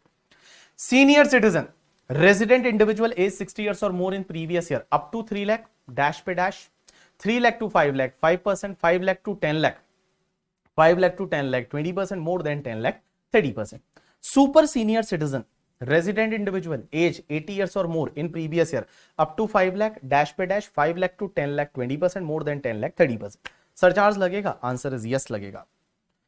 लेकिन एक चीज समझना, सरचार्ज अगर आपकी net taxable income, total income 50 lakh तक है तो सरचार्ज नहीं लगेगा। मिस आप और मेरे को खुश हो रहा है, हमको नहीं लगेगा सरचार्ज। 50 लाख से लेके 1 करोड़ है तो 10% सरचार्ज लगेगा। 1 करोड़ से भी ज्यादा है, अप टू आपका 2 करोड़ है तो 15% सरचार्ज लगेगा। 2 करोड़ से 5 करोड़ है तो 25% सरचार्ज लगेगा, और 5 करोड़ से ज्यादा है तो 37% सरचार्ज लगेगा। हेल्थ एंड एजुकेशन से आपको 4% ऐड करना है। अब एक बात बताओ, इधर देखो, मेरी तरफ देखो, मेरी तरफ देखो, मेरी तरफ देखो, मेरी तरफ देखो, मेरी तरफ देखो आप लोग, मैं बोल रहा हूं सरचार्ज कितना लगेगा। नेट टैक्सेबल इनकम 50 से 1 करोड़ है तो 10%, 15%, 25%, 37%। ये जो दोनों सरचार्ज है ना, 25% एंड 37%, ये निर्मला सीतारमण जी ने लाए थे अप्रोक्स सितंबर 2019 में। अब जैसे ही ये सरचार्ज आए ना, ये वाले दोनों ये सरचार्ज आए ना, उसके बाद शेयर मार्केट गिर गया।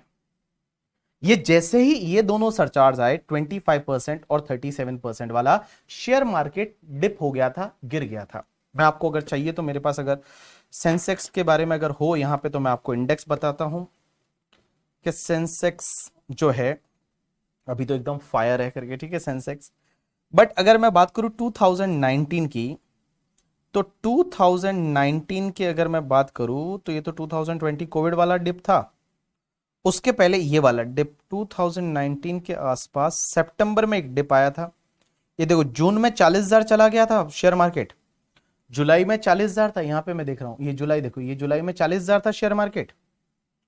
5 जुलाई को ये 40,000 के करीब शेयर मार्केट था, 5 जुलाई 2000, ये आपका ये यहां 40,000 था। मई में अच्छा था, ये जून में अच्छा था, ये देखो जून में अच्छा था। बट उसके बाद में आपने देखा 40,000 से एक थोड़ा यहां पे थोड़ा ब्रेकडाउन आता है और शेयर मार्केट नीचे गिर जाता है। अब यार मेरे को यहां से अच्छे से दिख नहीं रहा है वो चीज करके, ये देखिए ना 2019 में 40,000 था, 40,000 से ये गिरते गिरते गिरते गिरते वापस ये 37,000 आया, मतलब 3,000 पॉइंट नीचे गिर गया था। अब एक बात बताऊं, ये नीचे गिरने के पीछे एक रीजन जो है वो ये था 25% एंड 37% सरचार्ज। बिकॉज बहुत सारे लोगों ने बोला यार ये गलत है, 25% 37% सरचार्ज ऐसा कोई होता होगा क्या। तो बहुत सारे जो FII थे, FII फॉरेन इंस्टीट्यूशनल इन्वेस्टर, या जो HNI थे, हाई नेटवर्थ इंडिविजुअल, उन्होंने बोला कि ये गलत है, इंडिया वाले जो है अब ये लूटना चाहते हैं अलग तरीके से, इन्होंने सरचार्ज बढ़ा दिया और ये गलत है, हम शेयर मार्केट से बाहर जाते हैं। तो बहुत सारे लोगों ने उस टाइम पे शेयर मार्केट से एग्जिट लेना चालू किया और शेयर मार्केट में बड़ी सेलिंग आई, और सेलिंग खासकर FIIs की आई, फॉरेन इंस्टीट्यूशनल इन्वेस्टर। और फॉरेन इंस्टीट्यूशनल इन्वेस्टर कंपनी के फॉर्म में नहीं होते थे, वो AOP BOI माने जाते थे। तो बहुत सारे AOP BOI के फॉर्म में होते हैं, HNI है वो इंडिविजुअल होते हैं। तो उन्होंने बोला कि नहीं यार, मैं ये 25% 37% सरचार्ज डाल रहे ये लोग, कि हमारी इनकम तो 5 करोड़ से ज्यादा ही होती है, अब उस पे जो टैक्स आएगा उस पे सरचार्ज, और शेयर मार्केट से इनकम होती है बहुत बार, तो बोला उस पे भी ये सरचार्ज लगेगा, 37% 37% सरचार्ज। तो एक बात समझना, जब ऐसा होता था हुआ तो लोगों ने मार्केट में शॉर्ट सेलिंग, मतलब सेलिंग चालू कर दी, और जिससे शेयर मार्केट थोड़ा नीचे आया, 3,000 पॉइंट के करीब नीचे गिर गया सेंसेक्स उस टाइम पे। तब जैसे ये नीचे गिरा तो निर्मला सीतारमण जी को ऐसा एहसास हो गया कि मैंने जो ये स्टेप लिया है 25% 37% वाले सरचार्ज का, लोग इससे खुश नहीं है। कौन खुश खुश नहीं है? जो HNI लोग है या जो FIIs है वो इससे खुश नहीं है। तो उनको खुश करने के लिए क्या किया जाए? तो उनको खुश करने के लिए निर्मला सीतारमण जी ने उसी टाइम एक अमेंडमेंट किया, और अमेंडमेंट किया कि तुम रुको, थोड़ा रुको, थांबा करके, ठीक है, रुको थोड़ा। और निर्मला सीतारमण जी ने बोला कि अगर आपका इनकम जो है वो इनकम शेयर मार्केट से है, शेयर मार्केट से मतलब या तो long term capital gain 112A वाला इनकम है, क्योंकि long term capital gain 112A वाला होता है, उस पर टैक्स रेट 10% है, ठीक है, या फिर आपका short term capital gain 111A वाला है, या फिर आपका डिविडेंड का इनकम है, डिविडेंड का इनकम है, डिविडेंड जो शेयर्स पे डिविडेंड मिलता है, डिविडेंड का इनकम है। और चौथा, इन्होंने लास्ट ईयर ही अमेंडमेंट किया और बोला कि अगर आपका कोई भी लॉन्ग टर्म कैपिटल गेन है 112 वाला, ये 4 इनकम ऐसी है जिसको मैं थोड़ी देर के लिए बोलूंगा स्पेशल इनकम, और ये 4 इनकम कितनी भी हो, कितना भी हो करके, ठीक है, इन पे जो टैक्स आएगा ना, उस टैक्स पे आपका मैक्सिमम सरचार्ज है वो 15% रहेगा, उससे ज्यादा नहीं रहेगा। ऐसा निर्मला सीतारमण जी ने अमेंडमेंट कर दिया। वापस से सुनना, देखो, पहले तो मैं क्या बता रहा था सरचार्ज कैसे है, पहले तो मैं क्या बता रहा था सरचार्ज कैसे है कि नेट टैक्सेबल इनकम इप टू 50 लाख है तो कोई सरचार्ज नहीं, 50 से 1 करोड़ 10%, 1 करोड़ से 2 करोड़ है 15%, 2 करोड़ से 5 करोड़ 25%, और 37% 5 करोड़ से ज्यादा। लेकिन निर्मला सीतारमण जी ने एक अमेंडमेंट किया। यह अमेंडमेंट इसलिए किया कि शेयर मार्केट में थोड़ी नाराजगी थी, HNI है उसमें नाराजगी थी, FII है उनको नाराजगी थी। तो उन्होंने बोला कि तुम टेंशन मत लो, मैं तुम्हारे लिए हम कुछ करेंगे। और निर्मला सीतारमण जी ने एक अमेंडमेंट किया और बोला कि अगर आपका long term capital gain 112A वाला, ये long term capital gain 112A वाला शेयर मार्केट से लॉन्ग टर्म कैपिटल गेन, इस पे टैक्स लगता है 10% की रेट से in excess of the 1 lakh rupees, या short term capital gain 111A वाला, इस पे 15% टैक्स लगता है, डिविडेंड की इनकम जिस पे नॉर्मल टैक्स रेट से टैक्स लगता है, और LTCG 112 जिस पे 20% से टैक्स लगता है। ये 4 इनकम ऐसी है जो कितनी भी हो, कितनी भी हो आपकी ये इनकम, भले 10 करोड़ 15 करोड़ 20 करोड़ कितना भी हो, हम इस पे मैक्सिमम सरचार्ज 15% ही लेंगे। मींस जो टैक्स आएगा उस पे मैक्सिमम सरचार्ज है वो 15% लेंगे, उससे ज्यादा सरचार्ज नहीं लेंगे। मींस मैक्सिमम सरचार्ज जो है वो मैक्सिमम सरचार्ज हम 15% ही लेंगे, उससे ज्यादा नहीं लेंगे। Maximum surcharge is 15%। चलो, अब आपका सबका ध्यान इधर होना चाहिए, और जो मैं अभी समझाने वाला हूं इसमें बहुत सारे बच्चों को दिक्कत आती है। आप एक बार में समझ लेना, एक बार में समझने की ट्राई कर लेना। आप अपनी बुक को बंद कर दीजिए, एक खजूर वो मोबाइल में देख रहा है करके, ठीक है, इधर देख ले यार, वो मोबाइल में देख रहा है अभी करके, ठीक है, वो उसका मैसेज करना रिप्लाई वो कर लेगी, डोंट वरी अबाउट दैट, ठीक है, वो उसका देख लेगी, बेटा तू अपना देख ले भाई, ठीक है, इधर देख ले भाई। हाँ, आप जो बैठे हो ना सब मुझे दिखते हो, पता है तुमको, तुमको ये लगता होगा कि हम जो बैठे हैं हम नहीं दिखते होंगे सर को, हमने एक खुफिया कैमरा लगा रखा है करके, ठीक है, तो हमको सब पता चलता है कौन बच्चा नहा के बैठा है, कौन कैसे बैठा है, कौन क्या खा रहा है करके, ठीक है, कौन ऐसे सोते सोते देख रहा है, कौन बुक देख रहा है, सब हमको पता चलता है, ठीक है। तो कुछ भी ऐसा ना करे जिससे कि थोड़ा आपको शर्मिंदा होना पड़े, तो इधर देख लो आप, ठीक है। चलिए इधर देखिए सब लोग, अब इधर देखिए, आपका ध्यान इधर होना चाहिए, ठीक है, इधर इधर इधर इधर, हाँ चलो, हाँ, ये बोलता है उठी नहीं है मेरी वाली तो करके, ठीक है, कौन से तेरी वाली रे, हाँ बेटा चली जाएगी, ध्यान रखना करके, ठीक है, होने वाला है तुम्हारा ब्रेकअप पक्का वाला 101%, तुम्हारी कुंडली में लिखी हुई नहीं है। ये बोलता है हम फाइनल के बच्चे हैं, हमको बच्चा मत समझो। अरे तो बच्चे तो तुम ही तो बोल रहे हो हम फाइनल के बच्चे हैं, ठीक है। ये बोलता है बताओ मैंने क्या कपड़े पहन रखे हैं करके, ठीक है, प्राइवेसी नेम की भी चीज होनी चाहिए करके, ठीक है, तुम्हारी प्राइवेसी क्या है हमको पता है, हमको मत बताओ करके, ठीक है, हमको मत सिखाओ, डोंट टीच योर टीचर। इधर देख ले। चलो अब मैं आपको जो समझाने वाला हूं दैट इज द, इधर देखो, एक ध्यान देना, क्योंकि ये वाला कॉन्सेप्ट है ना बहुत सारे बच्चों को नहीं समझता है, मतलब बहुत सारे बच्चों ने कंफ्यूज हो बोलो क्या हुआ क्या हुआ, तो वैसा नहीं हो तुम्हारे साथ। तो इधर देख लो, मैं यहां पे एक एग्जांपल ले रहा हूं, इस एग्जांपल से अपन समझेंगे, ठीक है। चलिए सबसे पहले मैं यहां पे ले रहा हूं कि आपकी स्पेशल इनकम कितनी है। स्पेशल इनकम कौन सी वाली, या तो 112 वाला long term capital gain, 112A वाला, 111A वाला, या डिविडेंड। ये जो चार इनकम है इसको मैं स्पेशल इनकम बोलूंगा। उसके बाद अदर इनकम कितनी है, अदर इनकम कितनी है। उसके बाद यहां लिख रहा हूं मैं टोटल इनकम कितनी है, टोटल इनकम कितनी है। और लास्ट में मैं ले रहा हूं कि percentage of surcharge on special income जो रहेगा, स्पेशल इनकम का जो टैक्स रहेगा उस पे कितना सरचार्ज आएगा, और percentage of surcharge on other income.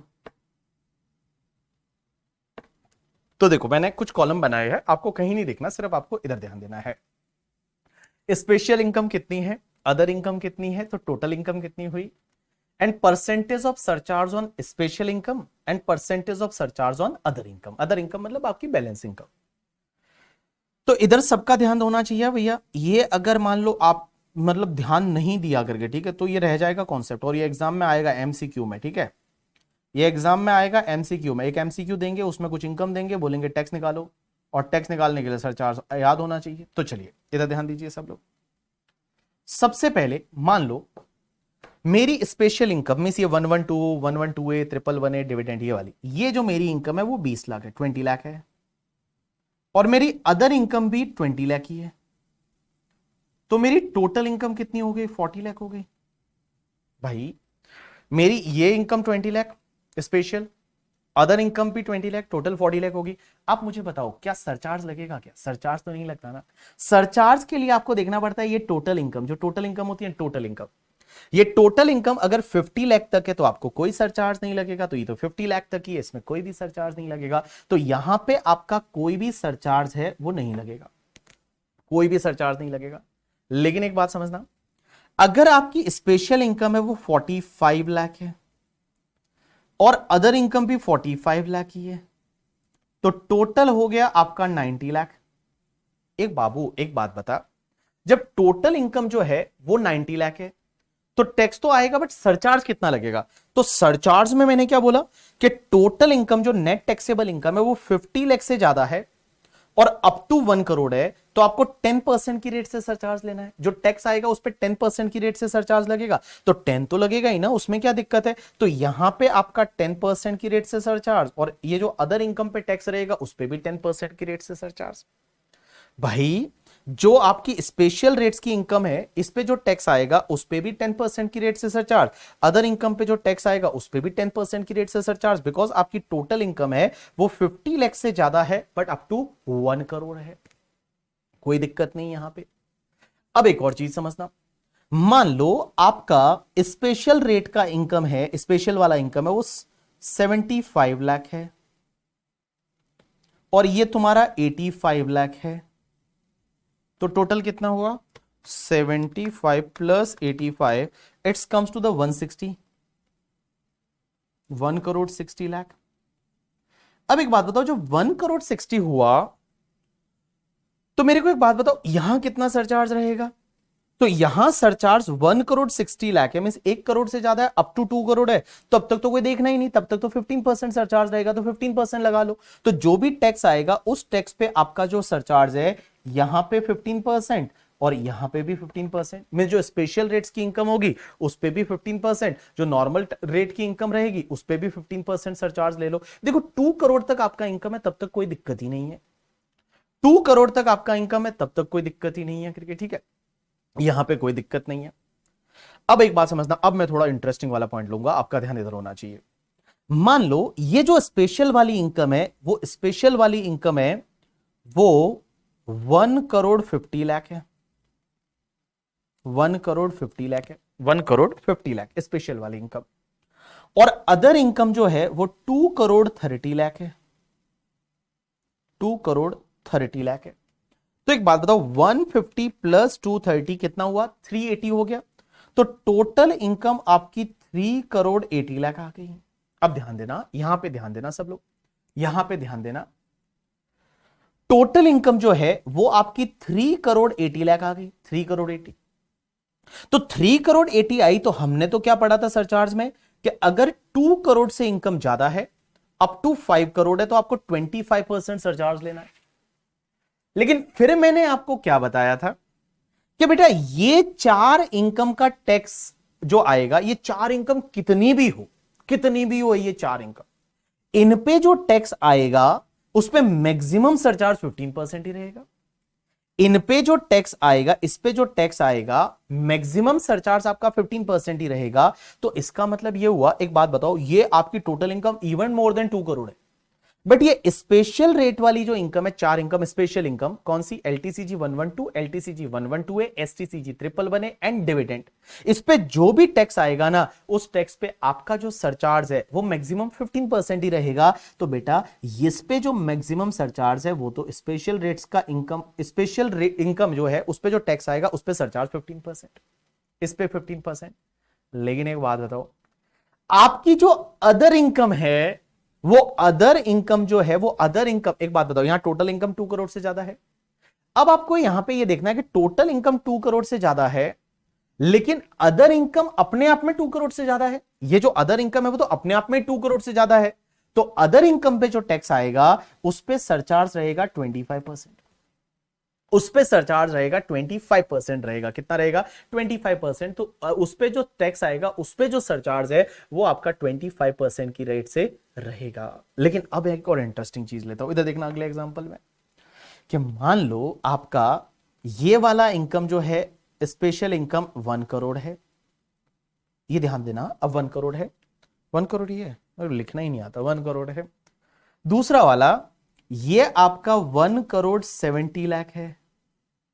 तो मुझे एक बात बताओ, टोटल कितना हुआ? 2 करोड़ 70 लाख। स्नेहा इधर देखो, 2 करोड़ 70 लाख हुआ। अब मुझे एक बात बताओ, अब सरचार्ज कैसे आएगा? तो बेटा 2 करोड़ 70 में टोटल तो 2 करोड़ से ज्यादा है ना, total is more than 2 crore. तो टोटल 2 करोड़ से ज्यादा है तो आप बोलोगे यहां तो 25% सरचार्ज आना चाहिए। लेकिन एक बात बताओ, जो ये स्पेशल इनकम है, इस पे जो भी टैक्स आएगा उस पे मैक्सिमम सरचार्ज कितना आएगा? 15%। तो चलो मैं उस पे तो 15% ले लेता हूं। अब एक बात बताओ, एक चीज ध्यान रख, यहां पे अब मेरे वर्ड्स पे ध्यान देना, सब लोग इधर ध्यान देना, इधर ध्यान देना, अब मेरे वर्ड्स पे ध्यान देना। यहां पे मैं बोल रहा हूं कि टोटल 2 करोड़ 70 लाख है, टोटल 2 करोड़ 70 लाख है, मींस 2 करोड़ से ज्यादा है। एक बात बताओ, ये जो टोटल इनकम 2 करोड़ से ज्यादा है, क्या ये स्पेशल इनकम की वजह से है? क्या ये स्पेशल इनकम की वजह से है या नहीं? Answer is yes. एक बात बताओ, this total income, your NTI, net taxable income, total income, total income, ये टोटल इनकम 2 करोड़ से ज्यादा है, इसमें क्या स्पेशल इनकम का हाथ है? स्पेशल इनकम की वजह से है। आंसर इज यस, बिकॉज हमारा अदर इनकम तो सिर्फ 1 करोड़ 70 था। भाई हमारा जो अदर इनकम है, वो अदर इनकम तो सिर्फ 1 करोड़ 70 था, ये 2 करोड़ को क्रॉस कर गया। इसमें रीजन ये है, ये रीजन है स्पेशल इनकम। तो लॉ मेकर्स बोलते हैं टेंशन मत लो, अगर इस स्पेशल इनकम की वजह से आपकी टोटल इनकम 2 करोड़ को क्रॉस करती है तो डोंट वरी, जो अदर इनकम पे टैक्स आएगा ना, वो अदर इनकम पे टैक्स पे सरचार्ज हम 15% ही लेंगे। अदर इनकम पे जो टैक्स आएगा उस पे हम सरचार्ज 15% की रेट से ही लेंगे। आप बोलोगे सर ये ऊपर वाले में ऐसा क्यों नहीं किया? भाई एक बात बताओ, ऊपर वाले में आपकी इनकम 2 करोड़ से ज्यादा थी टोटल, बट उसमें ये 2 करोड़ से ज्यादा थी, क्या इसमें रीजन ये स्पेशल इनकम था क्या? नहीं, स्पेशल इनकम नहीं था, क्योंकि आप देखोगे आपकी other income itself was more than 2 crore. Other income जो है वो अदर इनकम जो है वो other income itself more than like आपका 2 करोड़। तो अदर इनकम अपने आप में 2 करोड़ से ज्यादा था, तो उस पर्टिकुलर केस में आपका 25% सरचार्ज आएगा on the tax on the other income करके। ठीक है, अब एक बात समझिए, कोई बोल रहा है करके कुशल रुक जा करके, अभी तुमको समझ में आएगा करके। ठीक है, अभी कोमल अभी तुमको समझ में आएगा। एक बात बताओ, मैं आपको एक सिंपल सा अभी एक और एग्जांपल लेता हूं, उसके बाद में मैं आपको सिंपल सी चीज बता, एक और एग्जांपल लेता हूं, रुक जाइए, एक और एग्जांपल लेता हूं, एक और एग्जांपल। अनु, कोमल, कुशल, एक चीज समझो, हमेशा आपको देखना तो टोटल इनकम ही है ना। हमेशा जो आपको देखना है वो देखना टोटल इनकम है। देखो वापस से बता रहा हूं, एक बार वापस से, टोटल इनकम 40 लाख है, सरचार्ज ही नहीं। टोटल इनकम 90 है, 10% ले लो सरचार्ज। टोटल इनकम 1 करोड़ 60 है, 15 ले लो। देखो यहां तक कोई दिक्कत नहीं, आपका जो 15% तक सरचार्ज है ना, यहां तक कोई भी दिक्कत नहीं है, यहां तक आपको कोई भी दिक्कत नहीं है। ये जो 15% तक सरचार्ज है वो तो लगेगा लगेगा, कोई दिक्कत नहीं। अब आपको ये देखना है 25% लगेगा यानी 25% है वो लगेगा या नहीं करके, ठीक है, वो समझना है। अब एक और एग्जांपल लेता हूं, आपको इजीली समझेगा। इधर देखो, मेरी तरफ देखो, मेरी तरफ देखो। देखो स्पेशल इनकम है वो, फॉर एन एग्जांपल आपका स्पेशल इनकम है वो 80 लाख है, स्पेशल इनकम है वो 80 लाख है। अदर इनकम जो है वो मान लो आपका 2 करोड़ एंड 10 लाख है। तो टोटल कितना हुआ? 2 करोड़ 90 हो गया।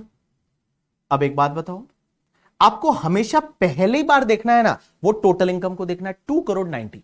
तो 2 करोड़ 90 मतलब आपका 2 करोड़ को क्रॉस कर गया। तो 2 करोड़ को क्रॉस कर गया तो यहां 25% सरचार्ज आ सकता है। अब अपन देखेंगे कि भाई 25% सरचार्ज आना चाहिए, लेकिन स्पेशल इनकम पे जो टैक्स आएगा उस पे मैक्सिमम सरचार्ज कितना लग सकता है? 15%। अब आप यहां पे कंफ्यूज मत होइए कि सर ये तो अपने आप में 1 करोड़ से कम है ना, तो यहां पे तो 10%। अरे खजूर, surcharge depends on your total income ना, total income, total income, total income. Surcharge depends on your total income ना। तो टोटल इनकम तो देखना 1 करोड़ से ज्यादा है ना, तो 15% सरचार्ज तो लगेगा ही लगेगा। अगर ये टोटल इनकम 1 करोड़ से ज्यादा है तो 15% सरचार्ज तो एनी हाउ लगेगा ही लगेगा करके, ठीक है। 25 लगेगा या नहीं वो चेक करना है आपको। स्पेशल इनकम पे 25 नहीं लगेगा, 15%। अब आप देखो अदर इनकम, क्या अदर इनकम जो है ये टोटल इनकम 2 करोड़ से ज्यादा है, क्या ये स्पेशल इनकम की वजह से? नहीं, अदर इनकम भी तो अपने आप में 2 करोड़ से ज्यादा है। तो अदर इनकम जब अपने आप में 2 करोड़ से ज्यादा है तो अदर इनकम पे जो टैक्स आएगा उस पे आपको सरचार्ज कितना लगेगा? 25%। उस पे सरचार्ज जो टैक्स पे कितना लगेगा? 25%, because other income itself is more than 2 crore ना। ऊपर वाले में क्या था? ये देखिए 2 करोड़ से ज्यादा था, स्पेशल इनकम पे कितना? 15%, but other income was not more than 2 crore. इसका ऐसे आप इसको समझ सकते हो कि ये अगर 2 करोड़ से ज्यादा है और इसमें क्या किसका हाथ है? क्या इसमें स्पेशल इनकम का हाथ है? Answer is yes. इसकी वजह से ये 2 करोड़ से ज्यादा था, अदरवाइज तो वो 170 ही था। तो कोई बात नहीं, इस पे आपका 15% की रेट से सरचार्ज आएगा। लेकिन यहां other income itself is more than 2 crore, तो अदर इनकम पे टैक्स पे आपका 25% की रेट से सरचार्ज आएगा। एक सिंपल सी चीज बताऊं अब आपको, जैसा जैसा मैं बोल रहा हूं वैसा आप ध्यान देना करके, ठीक है। जैसा जैसा मैं बोल रहा हूं वैसा आप ध्यान देना। देखो पहले टोटल इनकम याद रखो। Total income means everything total. Total, total means total. Total income up to 50 lakh है ना, तो कोई सरचार्ज नहीं ऐड करना। 50 लाख से 1 करोड़ है, 10% ऐड कर दो। आपको देखना ही नहीं है स्पेशल है नॉन स्पेशल है, कुछ देखना ही नहीं है। दूसरा, अगर मान लो टोटल इनकम 1 करोड़ से ज्यादा है, अप टू 2 करोड़ है, स्पेशल नॉन स्पेशल कुछ देखना ही नहीं, 15% सरचार्ज ऐड करो। अब आपका टोटल इनकम जो 2 करोड़ से ज्यादा है ना, तब आपको देखना है। टोटल इनकम 2 करोड़ से ज्यादा है तब आपको देखना है, आपको देखना है स्पेशल इनकम पे जो टैक्स आएगा उस पे मैक्सिमम सरचार्ज 15%। अब आपको अदर इनकम देखनी है, अदर इनकम, अदर इनकम देखनी है। अदर इनकम क्या अपने आप में 2 करोड़ से ज्यादा है? अगर अदर इनकम अपने आप में 2 करोड़ से ज्यादा है तो उस पर 25% सरचार्ज। बट अदर इनकम जो है वो अपने आप में 2 करोड़ से ज्यादा नहीं है, तो उस पर जो टैक्स आएगा उस पर 15% की रेट से आपको सरचार्ज लेना है। एक और एग्जांपल लेता हूं, इधर ध्यान दीजिए, ध्यान दीजिए, ध्यान दीजिए, सब लोग ध्यान दीजिए, कुछ मत लिखिए, सब लिखा हुआ है, इधर ध्यान दीजिए। मान लो आपकी स्पेशल इनकम जो है, मींस वही सब, स्पेशल इनकम जो है वो है आपकी 3 crore rupees. Special income 3 crore. आपकी जो नॉर्मल इनकम है करके, ठीक है, नॉर्मल इनकम मींस जो बाकी वाली इनकम है वो है आपकी 4 करोड़। टोटल इनकम हो गई 7 करोड़। 7 करोड़। अब आप मुझे क्या बोलेंगे? टोटल इनकम है वो 7 करोड़ है, तो टोटल इनकम जब 7 करोड़ है तो आप तो बोलेंगे 25% सरचार्ज लगना चाहिए। टोटल इनकम 7 करोड़ है, 25 नहीं 37%, क्योंकि आपका टोटल इनकम 5 करोड़ से ज्यादा है तो 37% सरचार्ज आना चाहिए। लेकिन एक बात बताओ, आपकी जो स्पेशल इनकम है इस पे मैक्सिमम सरचार्ज कितना आएगा? 15%। अब आप देखिए कि यहां टोटल इनकम 7 करोड़ है, अदर इनकम क्या अपने आप में 5 करोड़ से ज्यादा है क्या? नहीं, अदर इनकम तो 4 करोड़ है, 2 करोड़ से ज्यादा है, आंसर इज यस। तो अदर इनकम पे जो टैक्स आएगा उस पे सरचार्ज आएगा 25%। अदर इनकम पे जो अदर इनकम जो है उस पे जो टैक्स आएगा उस पे सरचार्ज आएगा 25% करके। बट अगर मान लो इस एग्जांपल में ये आपका 3 करोड़ है और ये आपका 6 करोड़ होता, तो आपका टोटल कितना हुआ? 9 करोड़ हुआ। अब एक बात बताओ, 9 करोड़ है, 5 करोड़ से ज्यादा है। अब एक बात बताओ, स्पेशल इनकम पे मैक्सिमम सरचार्ज कितना हो सकता है? 15%। अदर इनकम जो है क्या वो अपने आप में 5 करोड़ से ज्यादा है? Answer is yes. तो यहां पे आपका 37% सरचार्ज आता। अदर इनकम पे जो टैक्स आता, अदर इनकम पे जो टैक्स आता उस पे आपका मैक्सिमम सरचार्ज, यहां पे जो सरचार्ज है अदर इनकम, क्या अदर इनकम अपने आप में 5 करोड़ से ज्यादा है? Answer is yes. तो यहां पे आपका सरचार्ज है वो 37% आता। अब लास्ट एग्जांपल एक और ले रहा हूं। मान लो स्पेशल इनकम आपका 3 करोड़ है, स्पेशल इनकम आपका 3 करोड़ है, अदर इनकम सिर्फ 10 लाख है। तो मुझे बताइए 3 करोड़ और 10 लाख हुआ, 3 करोड़ और 10। अब एक बात समझिए, स्पेशल इनकम, टोटल इनकम आपकी 2 करोड़ से ज्यादा हो गई तो सरचार्ज 25% आ सकता है, बट स्पेशल इनकम पे मैक्सिमम सरचार्ज 15% आएगा। अदर इनकम जो है, अब एक बात बताओ, आप बोलोगे अदर इनकम तो 10 लाख ही है, तो अदर इनकम पे तो सरचार्ज आना ही नहीं चाहिए। ऐसा नहीं है बाबू, एक बात बता, टोटल इनकम 1 करोड़ से तो ज्यादा है ना, तो 15% सरचार्ज तो आना ही चाहिए ना। अगर तुम्हारा टोटल इनकम है, वो टोटल इनकम जब 1 करोड़ से ज्यादा है तो 15% सरचार्ज तो आएगा ही आएगा ना। तो यहां पे अदर इनकम पे जो टैक्स आएगा उस पे आपका सरचार्ज है वो आपका 15% की रेट से रहेगा। तो अब आपको मैं बताऊं, आप इसको ऐसे याद रख सकते हैं, जैसा जैसा मैं बोल रहा हूं उस पर आप ध्यान देना। देखो बड़ा सिंपल है, surcharge depends on your total income. Total income up to 50 lakh है, कोई सरचार्ज नहीं है। 50 लाख से लेके और आपका 1 करोड़ तक है, 50 लाख से लेके 1 करोड़ तक है तो आपका सरचार्ज रहेगा 50 लाख से 1 करोड़ है तो 10%, 1 करोड़ से 2 करोड़ है 15%, 2 करोड़ से ज्यादा है अप टू 5 करोड़ है 25% और 5 करोड़ से ज्यादा है 37%। लेकिन यहां पे आप एक चीज ध्यान रखेंगे, ये 4 तरह की इनकम ऐसी है, 4 तरह की इनकम ऐसी है, एलटीसीजी 112 है, एसटीसीजी 111 है, डिविडेंड एंड एलटीसीजी 112, इन पे मैक्सिमम सरचार्ज 15% हो सकता है। अब एक बात समझिए, मैंने बुक में कैसे दे रखा है, तो आपके पास ये बुक रहेगा, आप यहां से इसको रीड करना चालू करेंगे, ये वाला पार्ट भी रीड करेंगे। मैंने इसको बहुत ही इजी लैंग्वेज में यहां समझा रखा है और इसके बाद में मैंने ये एग्जाम्पल दे रखा है जो बहुत ही इजी लैंग्वेज में है, वो मैंने एग्जाम्पल दे रखा है। मैं आपको केसेस वापस यहां दे रखे, आप इसको वापस रीड करेंगे। आपको नहीं समझता, मैं हूं ना, मैं ब्रेक दे रहा हूं, ब्रेक में ब्रेक नहीं होगा, ब्रेक है वो आपका रीडिंग ब्रेक होगा। तो देखिए कैसे आपको समझना, देखो आपको देखना है total income, total income up to 50 lakh करके, ठीक है, कोई सरचार्ज नहीं। Total income means including special income है। Total income more than 50 lakh up to 1 crore है, 10% ऑन टैक्स ले लीजिए। Total income more than 1 crore up to 2 crore, 15% on tax ले लीजिए। यहां तक सब एकदम नॉर्मल है, यहां तक एकदम नॉर्मल है।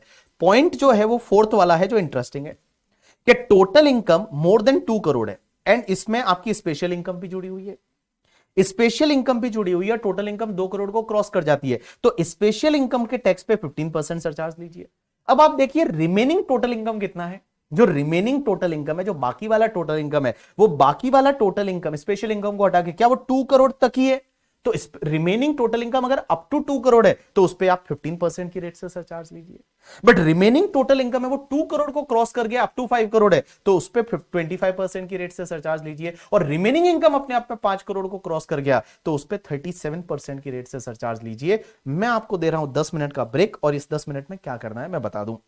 10 मिनट में एक तो आपको पेज नंबर 1 पे यहां से आप पढ़ना चालू करेंगे जहां टैक्स रेट फॉर असेसमेंट या 24 25 दे रखी है, यहां से पढ़ेंगे। ये एग्जांपल जो केसेस वाला जो मैं यहां समझा रहा था वैसे ही मैंने बना के दिया, ये पढ़ेंगे आप।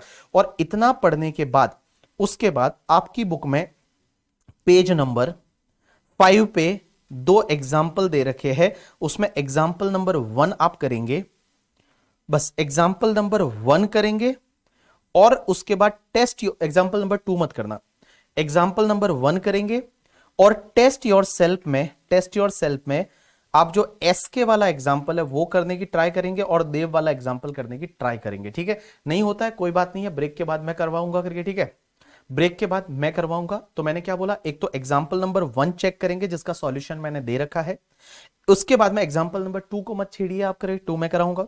उसके बाद टेस्ट योर सेल्फ में जो 2 एग्जांपल है, एक तो तुम्हारा एसके वाला करके, ठीक है, और दूसरा तुम्हारा जो देव वाला है, ये आप ट्राई करेंगे करने की। होता है तो ठीक है, नहीं होता है तो कोई बात नहीं, मैं ब्रेक के बाद वापस आ रहा हूं, ब्रेक के बाद मिलेंगे। बट एटलीस्ट आपको ये रीड तो करना ही है। यहां तक इस टेबल को आप ढंग से रीड करिए, आपको सब चीजें समझ में आ जाएगी। तो ये टेबल तक आप रीड करिए और एग्जाम्पल नंबर 1 कर लीजिए, भले वो टेस्ट योर सेल्फ बाद में कर लेंगे, अभी चलेगा। चलिए आप 10 मिनट का ब्रेक लीजिए, 10 मिनट के बाद हम मिलते हैं अगले कॉन्सेप्ट के साथ, और ये वाला पहले कंप्लीट करेंगे। लॉ में ये कैसे लिखा है, फाइनेंस एक्ट में लिखा हुआ है, आप जाके आज एक बार फाइनेंस एक्ट देखिए। खाना नहीं खाए क्या, नहीं खाना खाने की जरूरत नहीं है बेटा करके, ठीक है। क्वेश्चन है ये खा लो करके बहुत है। चलो ब्रेक लीजिए 10 मिनट का।